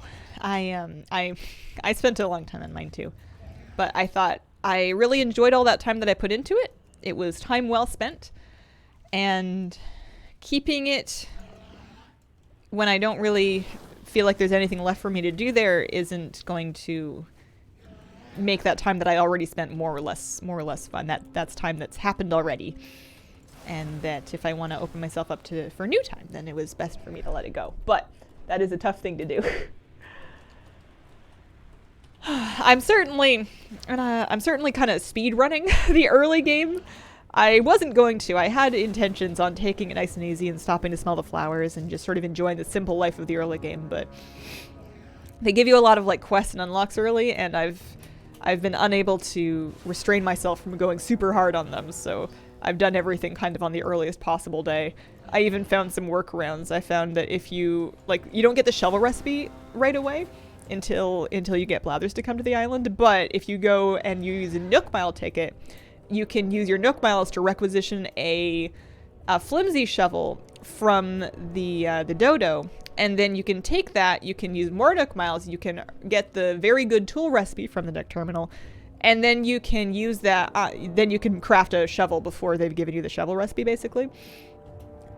There's also, because the wetsuit was patched into the game, you can access the other areas of your island before they give you the bridge or before they give you the jumping pole, by virtue of you order yourself on the very first day at the Nook stop, you order yourself a wetsuit. I did it for Miles, and then on the second day when you have your wetsuit, you can just swim around the river mouths and get to the rest of your island that way. So, I'd love to say that I've been taking it really easy, but it just can't be true. This grind looks familiar. Are you farming mats for the pets? Indeed, I am. I have 12 of 20 inert Phoenix ash. I'm back to working on my Wishwing.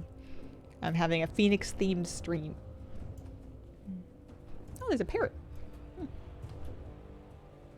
What pet are you farming? I'm looking for materials to make the Phoenix Wishwing. It was a secret pet that they added a couple of months back. Good time zone, Hazel. Hope your day is treating you well. Good time zone, Lilia. Recommends buying another copy of the game with all that spare money we have. Not only, you would need another console. You can have one Animal Crossing save per Switch. Even if you have another member of your household that wants to play Animal Crossing, they have to like build a house on your island and share. It's one of the great sticking points with that game.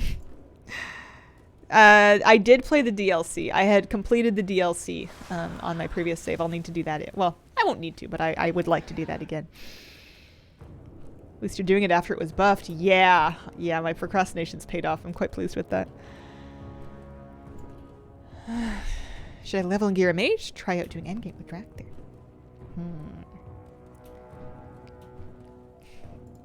If you flip a coin and you assign one to each side of the coin, is there a side of the coin you find yourself hoping will fall? You're right, I've forgotten how ridiculous it was. But I think it's probably okay. There's another example of a contrast where in Stardew Valley, you can have multiple save files and you can have them concurrently. You can choose which one you want to log into. And I find that I do that whenever I want to start a new farm without letting go of my old one. But inevitably, 10 times out of 10, for me personally, when I do start a new farm, I never log onto the old one ever again.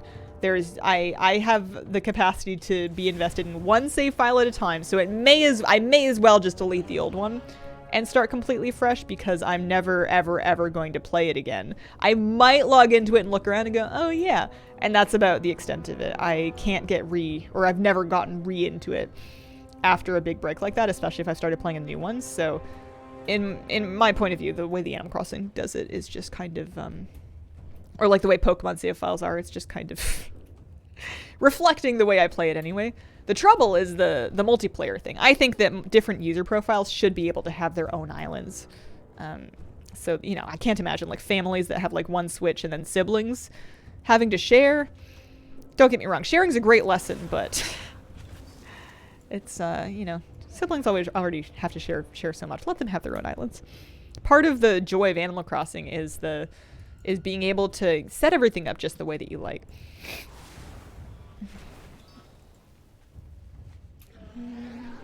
Okay.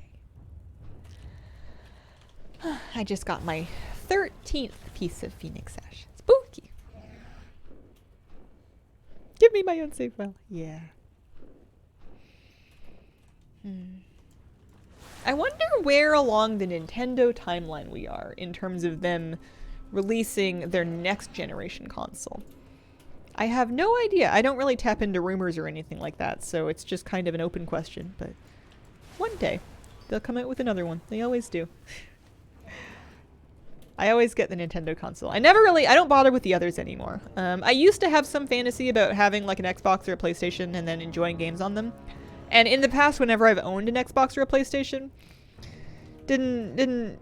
not really that big of a deal. I'd, generally speaking, rather play games on the PC. But for some reason on Nintendo consoles, the games feel different enough. And the experience of getting all cozy on the couch and setting up with it feels different enough. And the games that I really enjoy tend to be only for Nintendo console. I really like the Pokemon games. I really like the Animal Crossing games. And those, you know, that's a Nintendo console situation, so... I like the Switch, but I'm curious to see what they do next, because they're certainly not afraid of taking design risks with their consoles. A 3D Switch. I've heard rumors of a Switch 2 next year.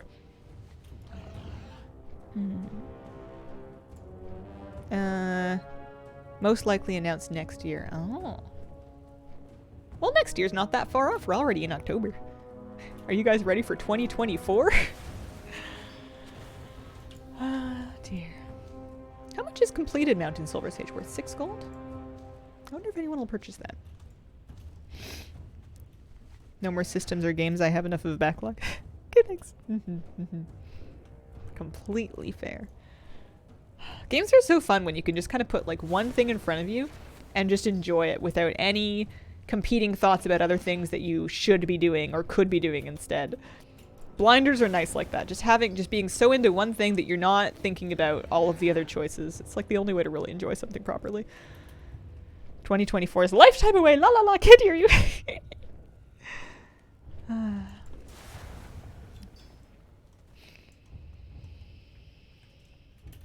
in combat. With what? Okay, there we go. We are 14. We just need 6 more. This has been going swimmingly. This has been going very, very well. I think I'm going to take a couple of days off work next week to do exactly that. Oh, that sounds like the best. You get super cozy. You figure out your food either ahead of time or you just wing it. I like to nest on the couch. Now I like to nest on the couch near the dog. Like he'll sleep on the rug or he'll sleep on the couch with me. And I'll just kind of play games and he'll snooze. And my heart's so happy. My pup is so warm and soft and fluffy and sweet and a dog. He's such a dog. As someone who did this farm last week, good luck. Thank you. One of the best ways to slow down, just immerse yourself in a game and chill. Sounds amazing. Best pillow ever. I usually become the pillow. He leans on me. I have to do more laundry because he's kind of a snotty dog. he gets eye boogies a lot, and the vet checked it out and said it's normal. They're not infected or anything. He just has eye discharge. It's just a part of how he works, and every now and then he'll sneeze, and you end up having to wash your clothes sometimes because it gets yucky. But I just love snuggling with my buddy. I think he gets sick of me before I get sick of him. I have to leave him alone and just let him have his own space and his own time. And I appreciate that he's not like so attached to me that I can't go anywhere. He's not shown any separation anxiety. My partner and I can leave him home alone while we like go shopping or go out for a bit, and it's no problem at all, which I appreciate a lot. I just want to snuggle my buddy, my pup. Yeah, he could have some allergies. That's entirely possible.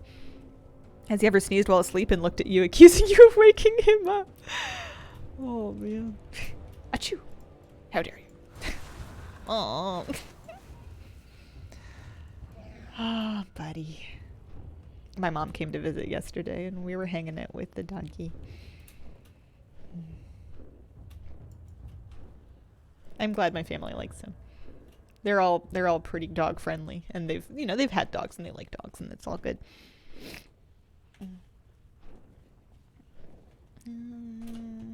15. We just need 5 more. Finger's getting a little bit cold. Snuggle with the pillow. I say pillow. I'm not gonna lie to you. At one point in my life, I secretly started to enjoy squishmallows. Count me amongst the reams of adults that find joy from soft, squishy pillows. I have a couple of them of varying sizes that I have around with me in varying places. I think they might be in danger from the puppy eventually when we fully merge our household. Lost your electric blanket? Oh, I've just put it away for now. It's not plugged in the moment. Both my cats have terrible separation anxiety. It's all my fault. They were COVID cats.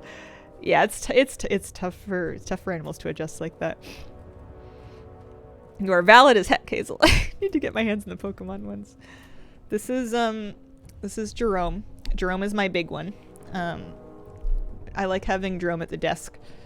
And then this is my seal, and this is a small one that also sits on the desk. And then I have a medium-sized one between those two sizes that is Felton, the Siamese cat, and that one I sleep with in bed. Hey, Jerome. Had to step away. How many are we up to? 15, Ash. 15. We just need 5 more. It's been going great. I am aware of my tendency to get too into collecting things, so my rule is that I don't order them online. Also, I don't really need that many. I think that I enjoy 1 or 2 the same way that I would enjoy like 10 or 20. So like I think I'm more or less set. But I do like whenever I go shopping at a store that has them, I like to check to see like who they have, just to see if any of them like super speak to me. I recently saw they had fall ones at Shoppers Drug Mart of all places, and they were one of them was a moose, and it had like a flannel scarf, and it had little moose antlers, and I almost got it because I was like, well, this is perfect. But then I thought, I have a moose at home. I don't need that one. That's okay. Cash70, thank you for the 21-month resub. Appreciate it. What do you do for this grind? There's a Wowhead article. Here, let me actually just pull up the Wowhead article and link it here. Phoenix Wishwing.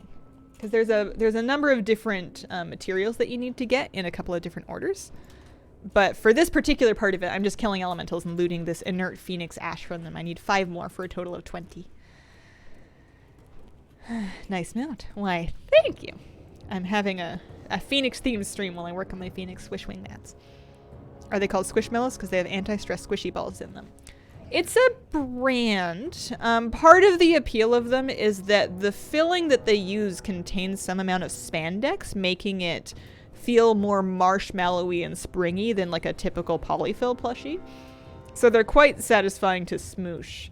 They also typically are fairly soft, and they've got fairly simple designs. They're just kind of appealing. They have like little names and stories tags on them. Jerome doesn't have a 5-year plan or even a 5-day plan. He lives day by day, and he you know, one day he's rollerblading in the park, and the next day it's a silent disco, something to that effect. I don't have them all memorized, but I know more than maybe I should. Smoldering Phoenix ash is the worst. Oh, really? Oh. I have some of that, but I'm going to need to get more of it. So if I finish the inert ash, then we're going to be doing some smoldering stuff later. I made the mistake of Googling Squishmallows, and they have an adorable bat version I kind of need. Yeah, people sometimes like them as like a sensory fidget almost, just like a, I don't know, squishy. I enjoy them. It's also a good exercise for me to practice reining in my need to purchase things and to appreciate the ones that I have. Ever notice how little we talked here about aliens? The movie or like extraterrestrials in general? If we talk about aliens, is it gossip because they're not here to speak for themselves? How do you have control to not buy all of them? I have enough to cover my entire apartment floor with them. Oh, I relate. I mean, sometimes I don't. I do pick them up. This one's fairly recent. I also kind of want some itty bitty teeny ones so that I can put one in my purse just to have a secret one with me when I'm like out and about. Not to like take out or anything because it would probably get quite dirty, but just to like know that I have a tiny octopus in my purse. Because that's a logical thing to do, right?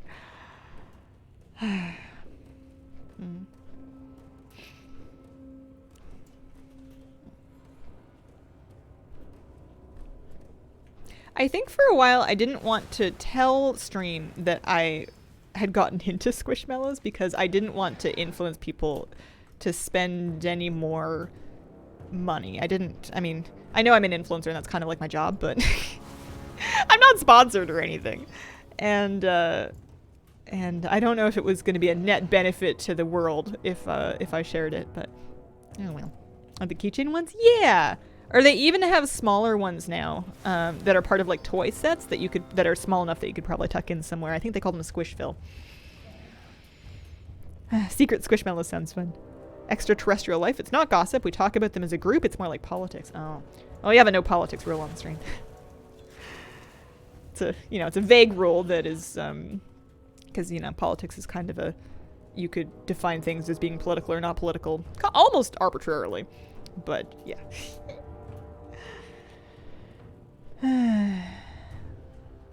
Seems I will treat myself to a small squishmallow of some description then. I think that's a wonderful idea. Genuinely wonder how much weight that carries. My first one was at the suggestion of my psychiatrist since it's a good release from my anxiety. It's definitely not going to cure anybody, but it's a nice thing to have handy.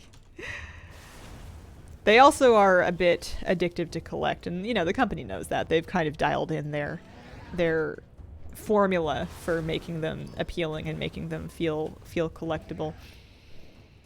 I like that they're carried by a lot of different places, so I can kind of, just see what's in stock at various places whenever I go by.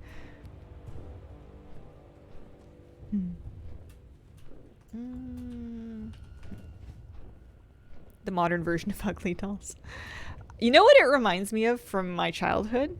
Is Beanie Babies. When I was a kid, I would get, $10 for, like my birthday or something, or like from my birthday money. And I would go to a little gift shop that was next to the grocery store, and I would pick out and purchase a Beanie Baby. I would pay with my cash bill at the counter. That's how I learned about tax. And I would take my Beanie Baby home. It would sit with me in the car. I would carry them around with me. I had a bunch of different ones. I knew their names. I wasn't one of those people that was, I was a child. I wasn't all that interested in the financial investment aspect. I wasn't worried about their value. I just wanted them as friends and as toys. And Squish gives me kind of that same nostalgic feeling of them each having like a little bit of a personality to them, I suppose. And funnily enough, TY that made Beanie Babies has their own kind of like Squishmallow style product offering now. They've gotten into that market, but called it. I was a Webkins kid. Loved Webkins. OMG. I remember I didn't do Webkins, but I remember they were kind of sold in the same racks as when Neopets was selling plushies that had like Neopets digital code tie-ins. I remember that. You were a Beanie Baby baby. I was a Beanie Baby baby. I still have, I think that gift shop is still there.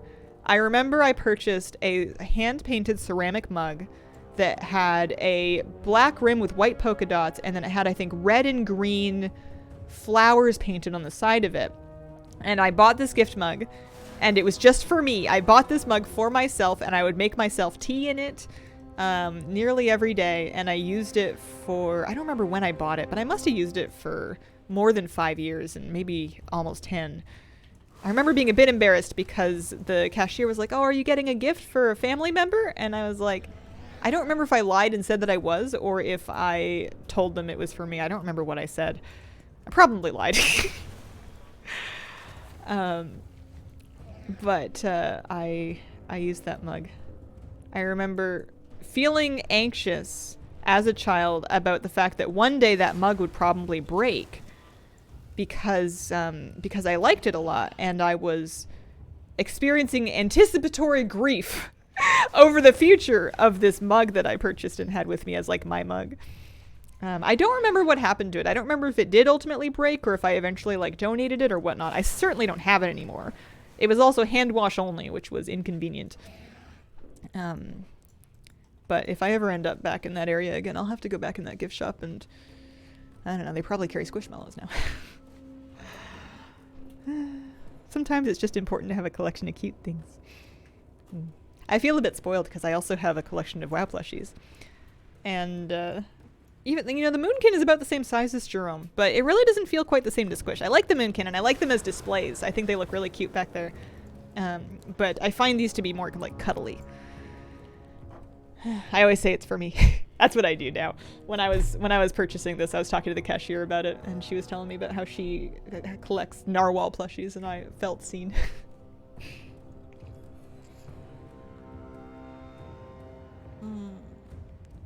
What if you're anxious now because you're afraid that will catch up with... What will catch up with me? The mug death? Oh, that lie.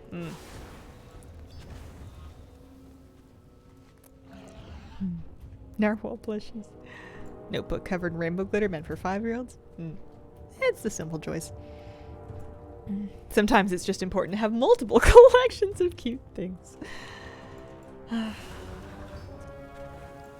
Maybe I need to work on, or not need to work on, maybe I'm working on enjoying things without becoming too attached to them. You know, just appreciating the things that I have and that are in front of me without getting too, like, mentally possessive or attached or whatnot. You know, live the life that's right in front of you. I didn't realize at the time how much, you know how people talk about how they're kind of stuck living in the past, you know, they can't stop thinking about things that have happened or wrongs that have been done to them or like relationships that are over or whatnot, like how people will end up kind of having a hard time living in the present and, you know, living their life because they're really caught up in the past. I recently, over the last like year and a half, have been having this thing where I've been stuck in the future.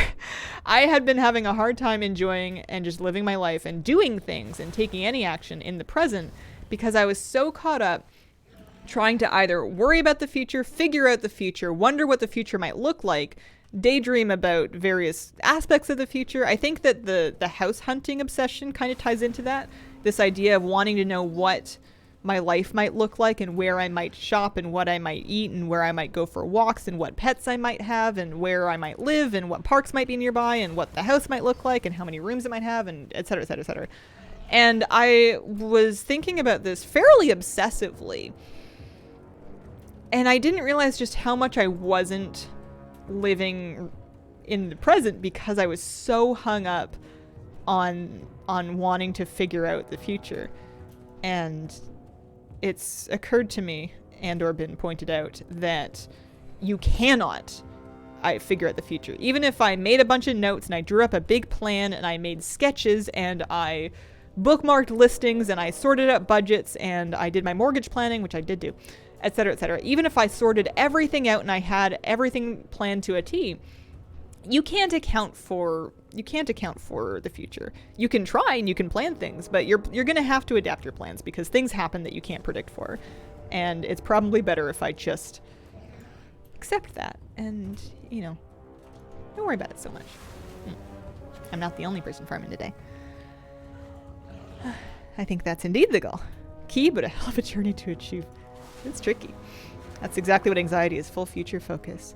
And I always figured when I was caught up in it that it was an anxiety relieving instinct and that I was somehow soothing my anxiety by daydreaming about this really cozy, safe, secure future. And I didn't realize to what extent it was triggered by and also causing more anxiety in me. Because the more I'm able to just kind of let that go and let that be, the better I've been feeling. Hello, Hazel. How is everyone today? Happy pre-Friday. Happy pre-Friday.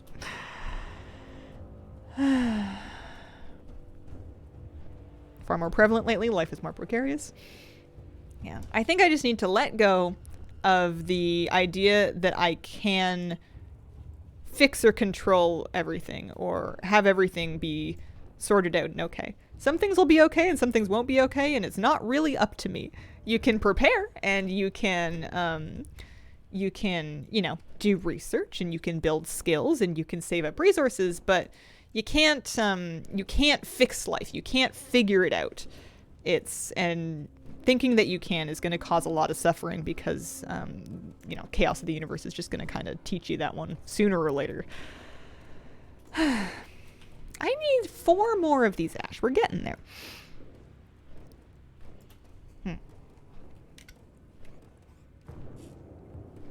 I realized I have a lot of anxiety once I realized I think about the future too much. It was just such a weird thing for me to realize because I always figured that anxiety was about ruminating on the past. I figured that I don't really spend that much time living in the past and therefore I must be fine. I spend some amount of time living in the past, and I think some of my anxieties are because of issues from the past that I kind of haven't finished feeling yet. I haven't like fully processed some stuff that I would be better off if I really sat down and came to terms with. Again, easier said than done. But I always figured, well, I mostly just think about the future. I'm fine. I'm just planning. Being able to let that future thinking go, building confidence in yourself, okay with some things being out of your control, shows you trust yourself to figure things out as they come. That's a really nice way to put that. I agree. How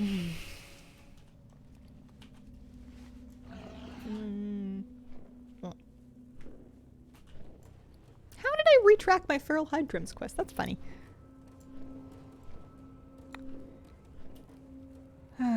We're gonna skip that one. Also, I think too much. I used to get defensive when people would accuse me of thinking too much. For any number of reasons. And to be fair, sometimes things you just have to figure them out for yourself. It's not going to help you very much if somebody else tells you that you need to grow. No. I don't want it now. But not all of my thinking, as smart as I feel like I am, not all of my thinking is helping me.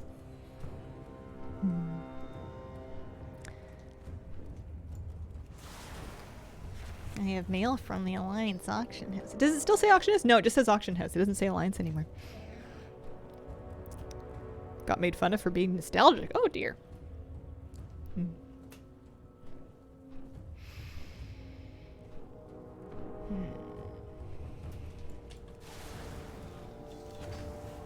Protector leg guards. I don't even have those. I got a green transmog drop. Oh my. I got a green transmog drop that I didn't even have. Learn. You never know. More like teasing. Yeah. Sometimes I have a hard time, especially if it's over text, with distinguishing good-natured ribbing from like somebody just being more less good-natured ribbing or microaggressions. And I think part of it is that sometimes those two things are very close together. Somebody will think they're just teasing you in good faith and good fun, but they're actually kind of like needling at a pain point that's built on biases that nobody's aware of. And then sometimes they're just, you know, you're being overly, or I'm being overly sensitive, and that's a tough thing to kind of figure out. I think the correct answer, as much as there is one, is to just assume that everything is good-natured ribbing and to not take anything personally. But, you know, easier said than done. Never worry. Have you met us? Well, congrats. Why, thank you. I also only need 2 more pieces of inert Phoenix ash. I've been tremendously lucky today.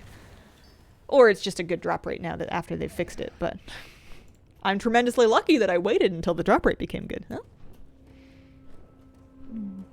Someone being antagonistic for no apparent reason? Yeah, I can't imagine that. It's so funny because I am like the most hypocritical person to get up in arms about that, because that's so me. All of the things that annoy me in other people are things that I so do. I am very much that person. And I know this. I understand this. It's just, yeah, I guess sometimes people are hypocrites.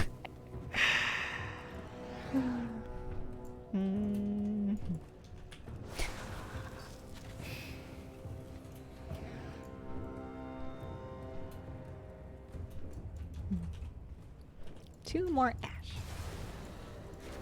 Oh, I wonder how much, and I don't know if I'll find out, but I wonder how much gold worth of grays I've collected doing this, because we've been here for a little bit.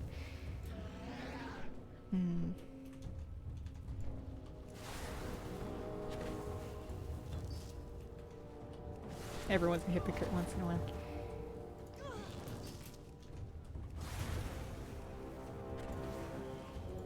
Oh, one more. We only need one more. I'm gonna have to start watching the chat log now for inert Phoenix ash.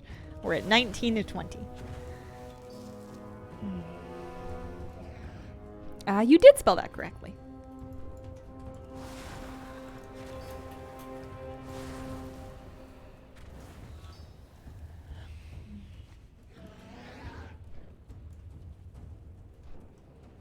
English, good.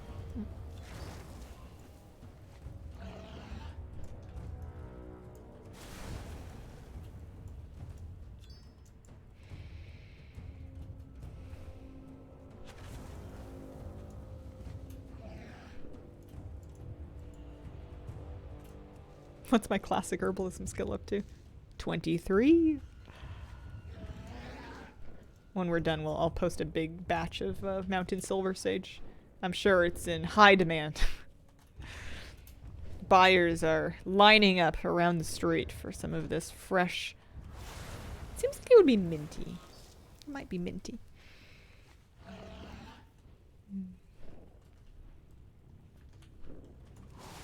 Maybe just because it's kind of a minty green color. Is it? No, it's a very light blue.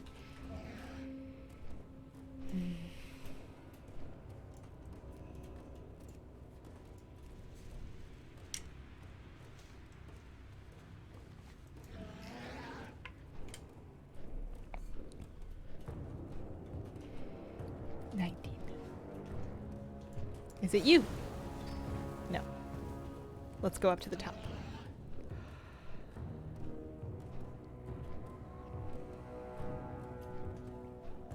Is it you? No. Well, it's not you.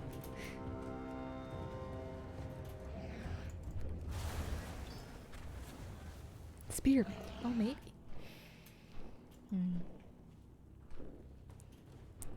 Sometimes when you're out walking in different neighborhoods, people have different herbs and aromatics planted in their garden, and you'll catch like a big whiff of like lavender or rosemary. I love lavender. I love lavender. I have one. I have a lavender plant on my balcony. It's my first winter with it, so I guess I should probably Google it to sort out if there's anything I need to do for it. Typically, my plan with my plants is to neglect them the way that I was always going to, and then if they survive, then they are fit to live with me. And if they do not survive, then we were not a good match. It's a bit cutthroat, but it does get the job done. My raspberries came back and my strawberries came back, so that was good. My fig trees came back and my hazelnut came back. I love gardening. I love the way that gardening makes me feel. It's very interesting. There's always something different. There's always something, alive, and something really satisfying. Oh, we did it. about watching something grow that I don't really feel like I'm growing it because, you know, like I grow like, you know, hair and nails and skin cells. I'm just kind of the person that sees the thing all the time and occasionally gives it water and or a new pot. But it's so fun to watch them change over time. All right, how much gold have I made here? Not that that was the purpose, but... I have many lucky do's you like. Sold junk for 53 gold, 3 silver, and 33 copper. All right. We have our inert phoenix sash. Time to mark that off.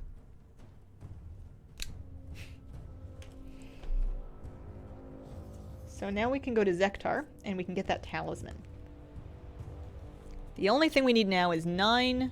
Well, we need to go to Zektar and get the talisman, and then we need 9 smoldering phoenix ash. Smoldering phoenix ash is soulbound, unfortunately, so having any on my alts won't help me. Is there enough people growing herbs that you can actually smell it a bit while walking around the neighborhood? Yeah, especially if it's quite close to the sidewalk. And you get like some wind that releases some of the scent. There's like one house that I know of that has dill. And you can tell because you can smell it. Hey, somebody bought my new Grand Arrow Bloom. That's nice. I'm going to post my Mountain Silver Sage.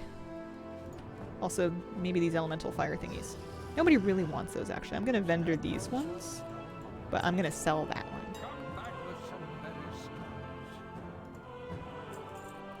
Because, you know, that's like a region-wide auction house kind of situation. Cloak. Nobody wants necklaces. Arctic pendant. No, thank you. And then I learned that... what about this bow? 5 gold. Good, okay. So, let's go to Zektar. Let me figure out where Zektar is. See if Wowhead will load it this time. Zektar... Oh, Zektar is in Spires of Iraq. Okay. Oh, I've made a mistake. That's okay.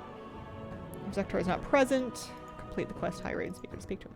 So he's in the very middle. I think that I did unlock him. I do need to... Here, we'll go back. I might regret having used my hairstone, but that's okay. And then Tarjin and the Waking Shores. That's who I was thinking of. It is true they're getting rid of crest fragments. And also, the crests themselves are going to be a currency, so those will be gone from your bags as well.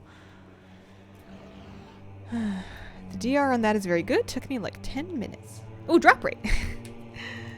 Couldn't sort out what that meant for a moment.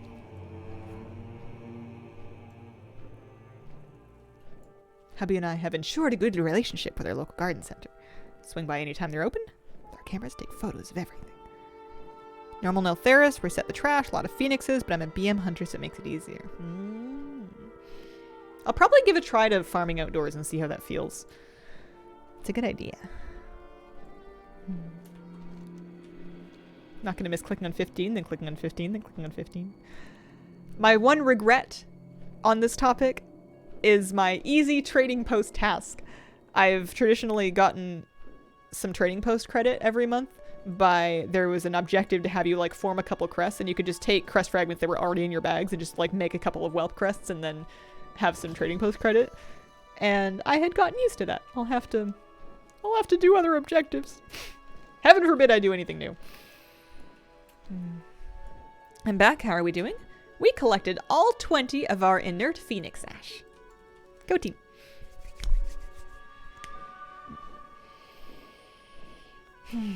I'm heading to Zektar, and then we're going to need to go back somehow and get to Tarjin. So Zektar, kind of 52, 50.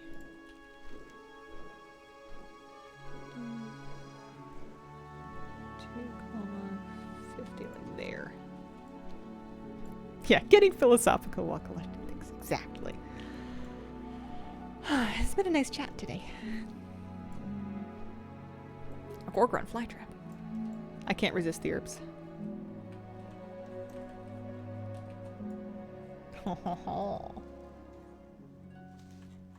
That's pretty cool. My skill in Draenor herbalism increased to 13. This is a worthwhile endeavor. I'll certainly be glad that I've done this. Alright. Have we unlocked Zektar? Yes. Beautiful. One Phoenix Ash Talisman, please. Thank you. And now I need to go back to the Waking Shores. Unfortunately for me, I've used my Hearthstone. Let's use the $1 Hearthstone. That'll do. Hey, Hazel. Hi. I did an M2? Congratulations. On my priest? Very nice. Which spec did you play?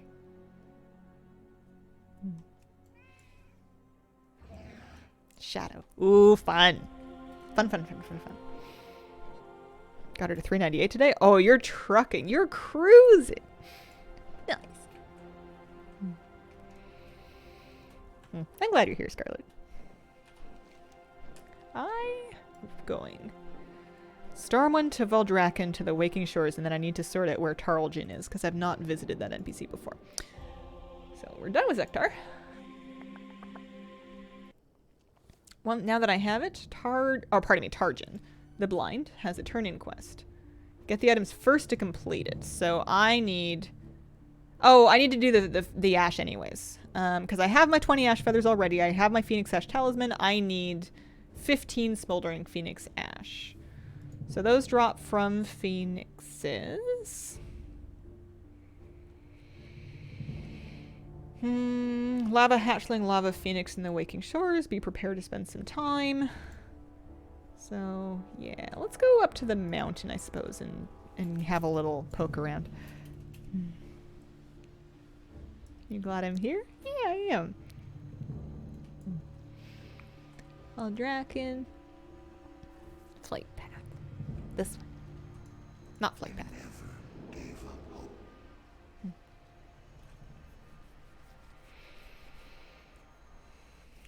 I painted my nails recently for I wanted to do fall colors. And when I think of fall colors, I think of kind of like oranges and earth tones and stuff. And I didn't really have a lot like that, but I did have red, and then I had gold. So they're kind of like the most dramatic of there we go. The most dramatic of Canadian maple leaf colors. And I had those done for Thanksgiving. And I feel cute because I match the trees and stuff. Or at least my nails match the trees. The rest of me matches a bingo dauber. I am going to the Waking Shores. You could have did Scarlet because it's a pretty color. I find that red is like I feel very like Posh Spice. It's like a very 90s feeling color to paint my nails. I had red nail polish as a child. Tween. Whenever they allowed me to start painting my nails. I think they let me paint my nails as a kid. I wasn't allowed to wear makeup until I was 13 years old. That was the rule. And in hindsight, I agree. My skin didn't need it. But I have this memory of like laying on the trampoline in my backyard as a kid and just like painting my nails red and doing a terrible job. I was not very coordinated. Minty North, thank you for the brand new sub. Appreciate it. It's a classic color. I don't find it to be the most... I don't really gravitate towards reds in like fashion and decoration. I think I read something in like a psych textbook about red 20 years ago, and I've been unfairly discriminating against it ever since by not including it in my home. I have, but you know, pink is like a desaturated form of red, especially the type of pink I like. I like a very red toned sort of salmony pink.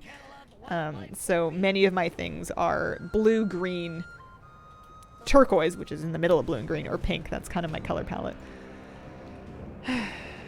I got a cheap painting off of Amazon years and years ago that is kind of those colors, and I apparently took it very seriously because I've been purchasing things in those colors ever since. So there's a lava phoenix. It's going to take me a while to kind of get to grips with this grind. Excuse me. Excuse me. Excuse me. Because the spiders don't have anything for me. I guess I could herb as well. Oh, you know what? I'm riding the wrong mount. There we go. Let's ride a dragon riding mount, shall we? True neutral red, hard to find.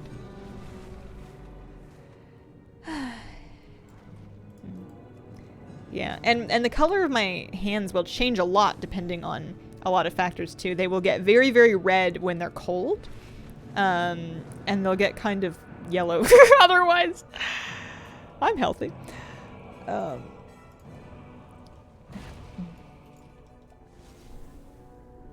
Three Dwarves boss, that one. Oh, the first boss of Oldemon, kind of confusing. There is a lot going on. It's kind of chaos interpreted as a boss fight. There must be some reason why I'm only targeting the flying phoenixes. That can't be right. There must be better places to do this. Let's go a little more like... maybe like up in here? Any phoenixes? Yes? Oh yeah, there's some. There we go.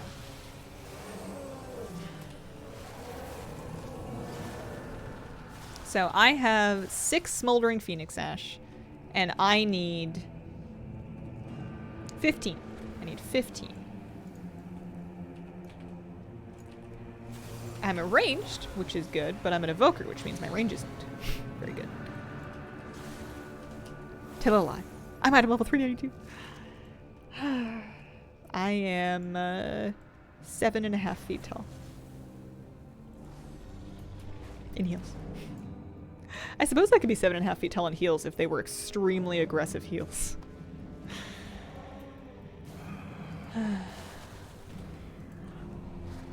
On the trampoline, classic choice for work surface for delicate artistry. The trampoline used to be a really warm place to lounge in the sun because the trampoline fabric was black, so it would heat up. And it used to be like a really... And plus, it, you know, it's kind of stretchy, so it was sort of like a really, really cheap outdoor mattress. Or not cheap, I'm sure the trampoline is very expensive. But, you know.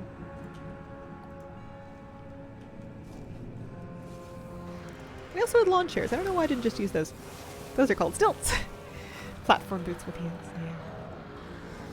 Yeah. Moose saw somebody walking down the street a couple weeks ago, and they were wearing like platform boots that were really high. So they had a bit of a strange gait, and Moose was watching them walk like, what is that? Are you person? Are you deer? Do I bark? What do we do? Also notoriously wobbly. Sending prayers for your feet. I need to get some new walking shoes. I'm gonna, I think, get some low hikers, but I should find a way to try some on. Now you're gonna say nobody was bouncing on it, silly. This is true. Moose, the fashion critic. Maybe he was judging. Perhaps. Perhaps not. He's a young soul. Can't imagine it's comfortable. Yeah. Sometimes comfort's not the goal. Sometimes the way that wearing something makes you feel can be positive even if it's not comfortable. Sometimes it's more about a vision or an emotion or, you know, like a groove. But I can walk in heels. I can't walk very naturally, though. I haven't enough experience to look quite right in them. I can get around, but I do look a little bit strange. I also don't think I even own... Oh, no, I do. I have one pair of heels. I got them to wear to a wedding because I needed some shoes. I couldn't wear a nice dress with, like... Well, I could have, but I chose not to wear a nice dress with, like, boots. So I got, like, a pair of nude-colored, strappy... block heels that I figured I could use as my formal shoes for the rest of my life.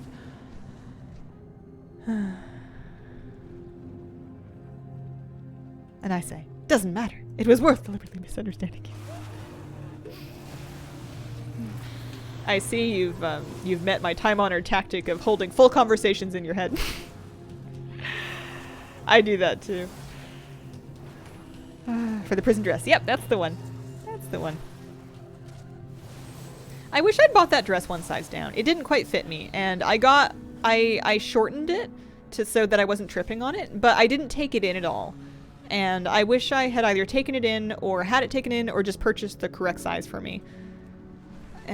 Because it would have felt and looked a bit nicer, I think, but that's okay. It looked nice enough. We made it through the wedding. The marriage happened. The couple's very happy as far as I understand. I did not ruin their wedding with my ill-fitting dress.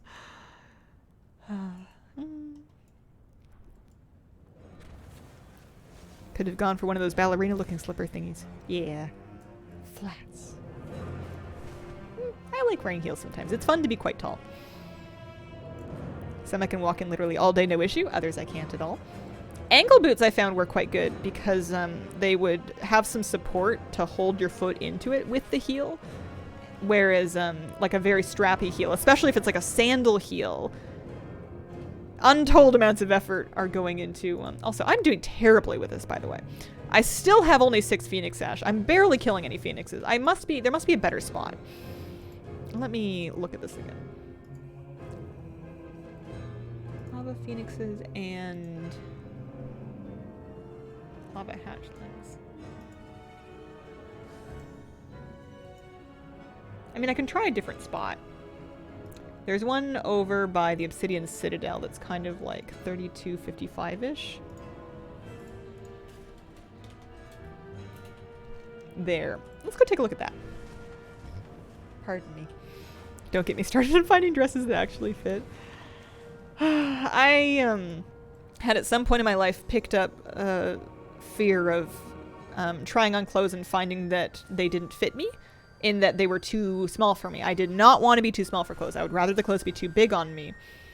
So I would err on the side of ordering larger clothes just because I was so petrified of not being able to fit into something. And as it turns out, it means a lot of my clothes are kind of big. It's tough, especially if your body size changes a lot. If your weight fluctuates, it's hard to have something fit. And if you've got some hang-ups that you're still processing about that, then that can be kind of a tricky thing to navigate. And all my dresses are kind of baggy on me. Do you like quinoa? I'm having it for the first time right now. Oh, I love quinoa. It's delicious. It's a bit expensive is what I found. Oh, these are elites. Oh, well, I'm a big tough evoker, right? I do see some phoenixes, I think. Well, do I? Maybe not.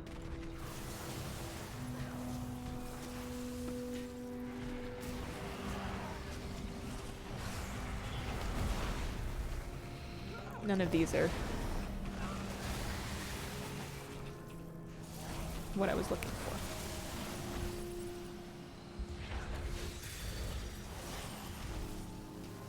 There's a lot of hatchling.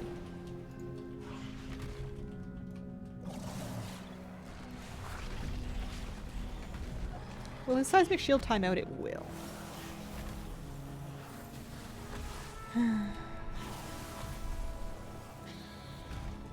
Party on your feet. That's what I used to call my really fun heels.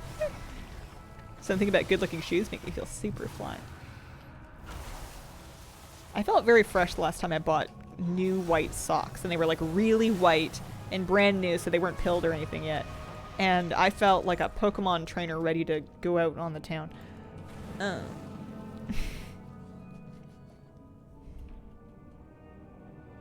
was right around where I farmed them. They're fast spawners. Okay. There's some phoenixes. I just need to be a bit more cautious of the elites if I don't want to spend all day farming those.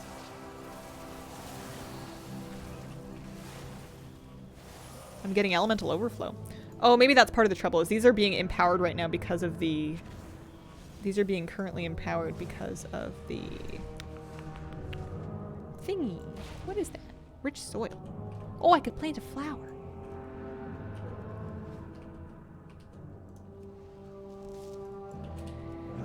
What do you think? Do I do this at a different time? When there's no elemental storm in this area? How much stronger is it making them, really? Hey Hazel, how you doing? Hello, Convicted Soul. Nothing feels better than a brand new pair of socks. Not well versed in Pokemon lore, but aren't the trainers usually like 10? They are all kinds of different ages. You'll have elderly trainers, you'll have middle-aged trainers, you'll have lads, lasses, men, women, children, all variety of people. However, when I'm thinking of the socks, I am probably thinking of the 11-year-olds. I think the player character used to be like canonically 11 or something like that. But I may be mistaken. I'm not a real Pokemon expert. Relics 363, thank you very much for the 16-month resub.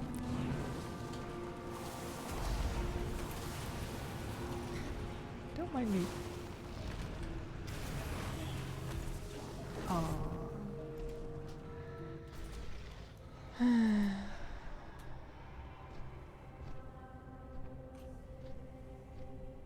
Can we get a moose pup date? Sure, what would you like to know? He is getting bigger every day. He's a sleepy bean sometimes. He gets really wiggly and rages against the machine. He likes to, when he gets the zoomies outside, if he's on his leash, he likes to take the leash in his mouth and go, whoa, whoa, whoa. Which I like to think of his way of him saying that I shall never be chained or leashed or whatnot. Oh, I got a primeless cloth chest piece. And pet, an echo of the inferno.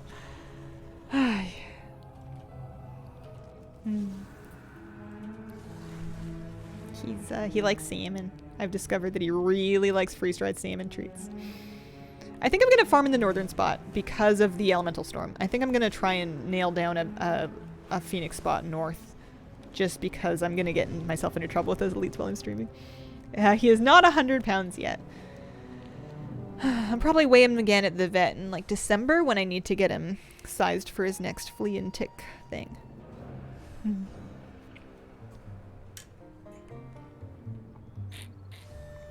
Are the salmon treats humans safe? Supposedly not. Which is unfortunate because they smell pretty good. Is he supposed to get to 100? It's anybody's guess, actually. It's a bit of a guessing game. He's a mixed breed dog. The DNA test I did indicated he has 14 different breeds in his makeup. Many of them are large breeds. Some of them are smaller ones. And I would say he's going to be pretty big, though, based on the rate that he's growing and the age that he is. He is currently 5 months old. He is nearly, if not 50 pounds by now. And his frame is enlarging at a rapid rate. I think he's going to be a big dog, but we'll see. Maybe it's anybody's guess. How big and how old? Yeah. He, 5 months old, and again, he was 42 pounds at the vet, but that was like a week or so ago, so I would not be surprised if he's like 45 by now. He's a big boy. He's a shepherd, Malamute, husky, cattle dog mix with Labrador and pit bull and staffy and Maremma sheepdog and Keeshond, and I've forgotten the rest of them. There was a lot of different things. He no longer takes solace in his emotional support pizza. I think he made his peace with whatever. He made his peace, actually. He doesn't need as much emotional support, I suppose. All of the breeds. Yeah. Sounds like a fun song to write. The moose breed rap.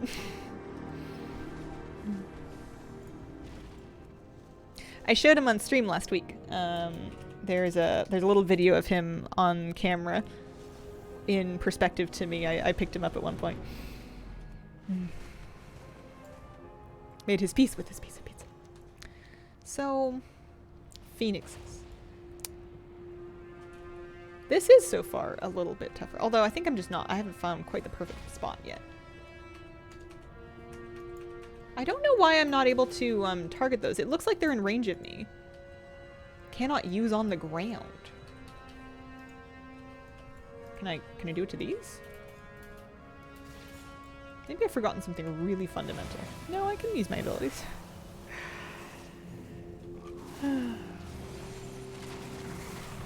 Is he getting along well with the kitty? Yeah, he's doing good. They're still separated by a gate whenever they're not being actively supervised. They do supervised visits. She doesn't mind him, but she needs him to leave her alone and give her space, and he's just working on learning that one. He's very smart, and he's very good, and he's pretty calm for a puppy, but he is a puppy, so it's really hard to not play when he just wants to play. Do you recommend getting 1 cat or 2 cats? I think that would probably depend on your life. I think that if you have the budget and the funds and the time for 2 cats, there's a lot of bonded cats that are up for adoption that need to be home together, and it would be a really wonderful thing to adopt a pair of bonded cats. I've never done it, but that's kind of my feeling. But be aware that, you know, it's double the vet bills and double the teeth brushing every night and the grooming and the playing, and they very well could, you know, scrap and wrestle and egg each other on. It's certainly more of a commitment than 1 cat. But if you're hurt and your savings are open to it, 2 cats. I have a 12-week-old German Shepherd puppy. Oh. Typically, you can double their 16-week weight for an estimate of adult weight. Oh, okay. I'd have to look into that then. I think at 16 weeks he weighed. So that was 4 months. 20 kilos? 19 kilos? 18 kilos?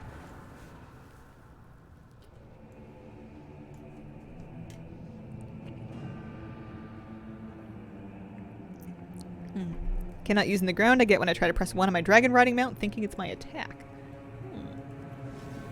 Maybe I've done something kind of funky with my keybinds then.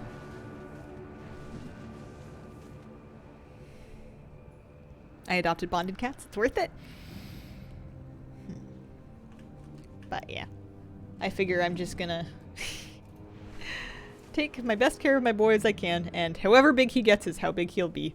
There's not really any, you know, there's no stunting the dog. He's gonna grow or he's not gonna grow. It's up to him and his genetics. We'll find out soon enough. He's growing up so fast. I wish I could kill these. You want to come down and hang out with me? Oh yeah, there we go.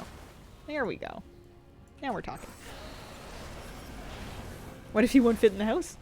Then I guess we'll have to find something else. I don't know if I actually looted those. Maybe I did. Yeah, this isn't the spot.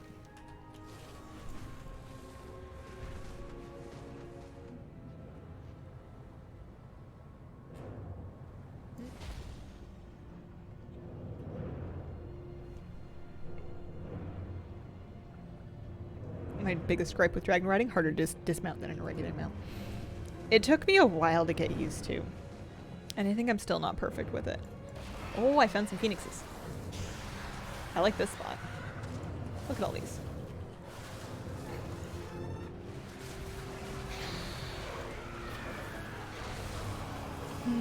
There is no one spot that I found. I was killing them weekly for professional knowledge. Oh, okay. They have a specific dismount dragon mount keybind. I do it with my mount keybind. So like if I mount up on my dragon mount with a button, I will press that same button again to dismount. Is how I like to do it. I think.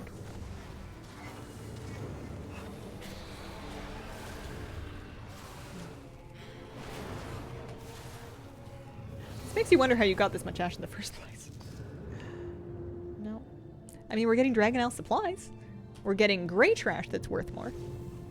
I feel like we're not going to finish this today, though. We're still 6. I like this spot. This spot was right to the bottom left corner of the K of Scalecracker Keep. I'm trying to remember that.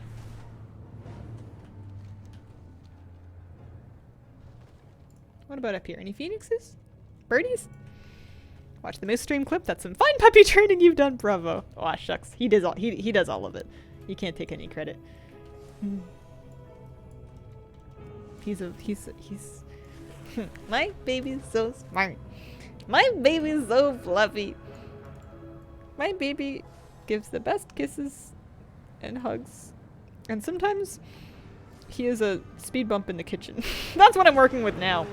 Is he has a bed that he can lay on that is in view of the kitchen so he can watch me cook, but isn't right in the kitchen. Because the kitchen's not that big, so if the dog is laying on the floor, you can't do much. And also it's a bit dangerous because, you know, there's hot stuff and you don't want to drop anything, right? So I'm trying to train him to just like sleep on his bed or like watch me cook from the bed, but all he wants to do is sleep on the floor and be a big speed bump so that he can catch anything if you did drop any food, like immediately. And that's a tricky one because it's reinforced with food, so you gotta like reinforce it with better food, and it's a whole thing. He's smart enough that if he figures out that you're training him, he'll figure out how to metagame it. He brings my hat to me to purchase treats from me for dropping it.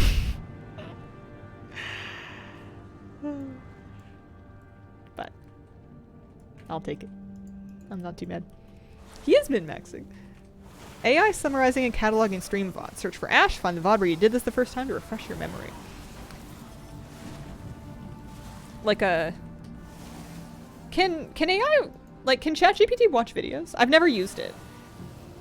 I've heard that it can do that and then like spit out summaries, but I don't know if that was like a different AI tool.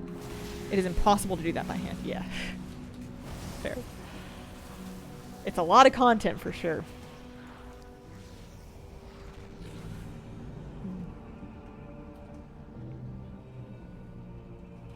Do you think that ever there will be some twisted, weird form of therapy where if you have a lot of available content of you talking and thinking and journaling or whatever, and then an AI can eat that all up, yum, yum, yum, chomp, chomp, chomp, and then generate for you new content of you thinking in the same pattern that you are, if watching that content of a generated version of you having thoughts that are similar to you but not the same as the ones you've already had, could give you perspective on how you are and or give you ideas of things that you might like to work on or not work on, or etc.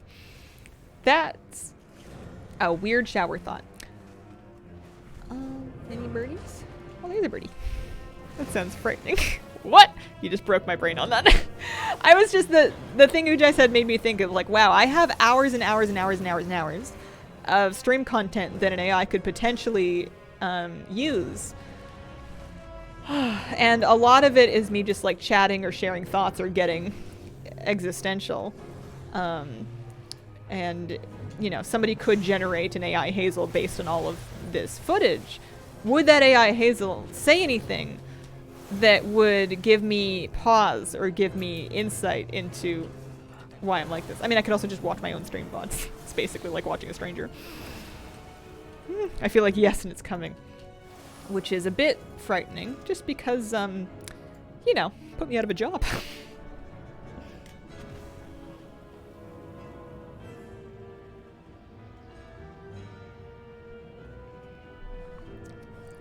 Yeah, I have to hope that there is some human element that is unreplicable that I provide that would continue to be unreplicable even if somebody were specifically trying to mimic me with AI.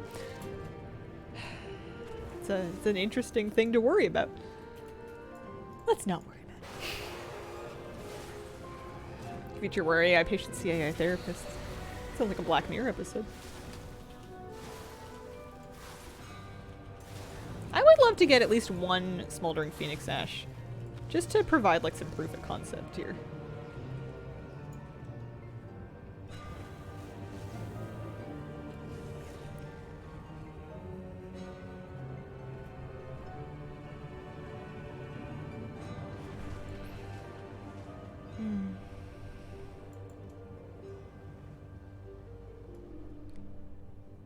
Yeah, not necessarily to directly psychoanalyze me, but just to kind of... What am I trying to think of? Like, give an example of this is what you're like. How does this make you feel? Not very hard. You say a lot of things from a few like everyone else. Yeah. I think my brain at some point in my life figured out that I talk for a couple of hours every day, and that I'm going to continue doing that, and that I don't need to remember everything that I've said, because otherwise I would... There's just not enough storage for that. It's not enough hard disk space in here. So, a lot of things. It's just like information about like WoW tiers and old raid boss fights. That shelf just gets wiped.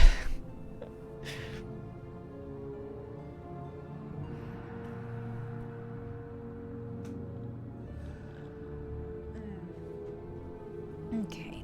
How are we doing? It's 11:36 a.m. I still have only 6 smoldering Phoenix Ash. Excuse me. Can you Yeah, no, I'm getting Phoenix Ash. It's just not hot anymore. It is a fun game. I've seen other streamers do it. Real versus AI trained on your quotes. Really? That's like an available thing. Or I guess maybe they feed like when they have like that feature of streams where there's like actual stream quotes. I'm sure that would make an easy, you know, set of data to feed it, train an AI on. People say wild stuff when they talk for a bunch. It's kind of an interesting, well, I guess interesting subjective, but like I find it kind of interesting how streams and stream conversations and content evolves in its own little bubble just by virtue of how much you talk. It's not that different from like, I don't know, talk radio's been happening forever.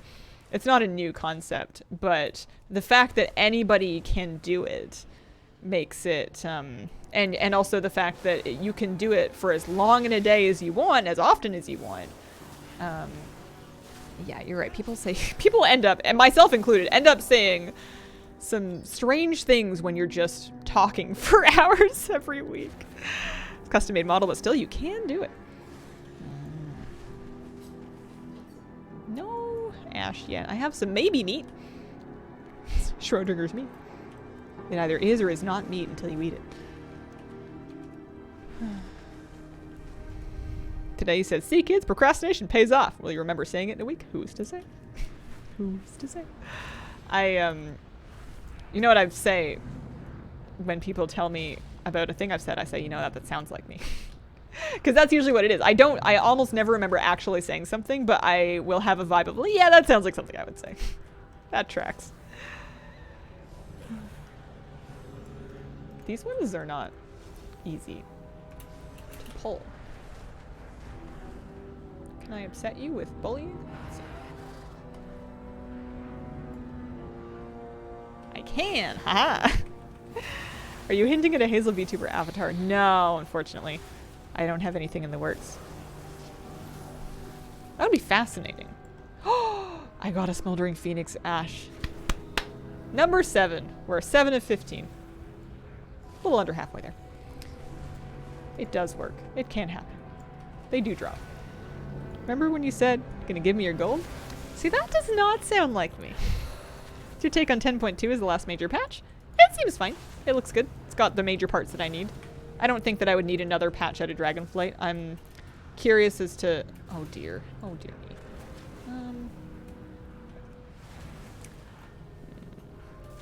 As to where they're going in the expansion after this, so I think that I'm all good with that. I'm set. A Hazel PNG could be super cute. I used to think about having like a avatar or something that I would put up on days that I like wasn't feeling very well or didn't want to put on makeup, but it's what I've done instead is I just stream anyways on days that I don't feel very well or don't put on makeup, and then it's fine. I appreciate that nobody gives me a hard time about that. I streamed for 2 or 3 days last week with no makeup at all while feeling quite sick, and not one person said, Hazel, you look tired. Thank you. Appreciate it. Shout out to you guys. Do I have a Ludarang or anything? I don't think I do. Do you need to be an engineer to use those?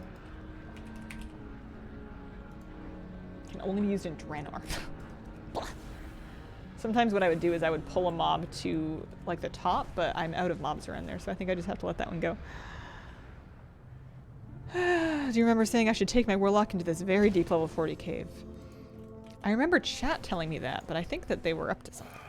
I think they had nefarious purposes.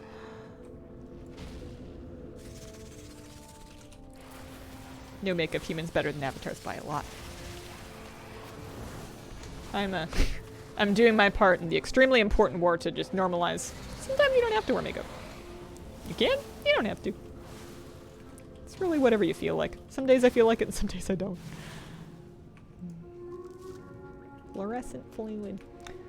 Alright, one last Phoenix and then I'm gonna wrap up for today.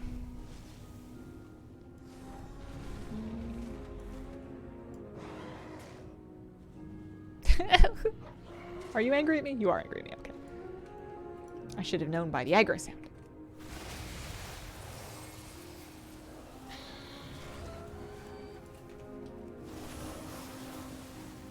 So that thing that spawns after it. Should I let it respawn? Is that a thing? It's probably not a thing. If I don't kill the feather, will the Phoenix respawn and I get another chance at looting it? That seems like it could be too good to be true. That can't be right. Chat's just the best, so you know. I did say that. That sounds like me. Uh-oh. I've been dazed off my map.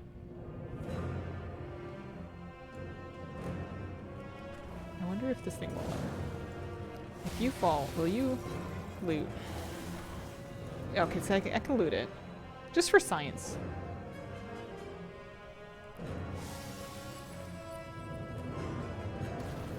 A Risen Phoenix, which is a summon beast. I'm sure this won't have any loot. It does not have any loot. Alright, that was good to check though. So we are 7 Smoldering Phoenix Ash. Thank goodness for slow falling. 7 Smoldering Phoenix Ash. I need 8 more. And I suppose I'll work on that tomorrow. Tomorrow's going to be a Friday stream. Should we hearth out of here? Also, Mobile, you're mostly in a corner. Yeah, that's fair. It's not like I'm a beauty influencer, so... Which I kind of appreciate. It gives me more freedom to kind of just wear whatever I want. Whatever feels right. Thank you so much for joining me today, guys. I had a wonderful time. I really appreciate you. I will be back tomorrow morning for another stream. Friday morning stream. Probably more of this. I want to get this Wishwing finished. Appreciate you guys, and I hope you have a wonderful, wonderful day.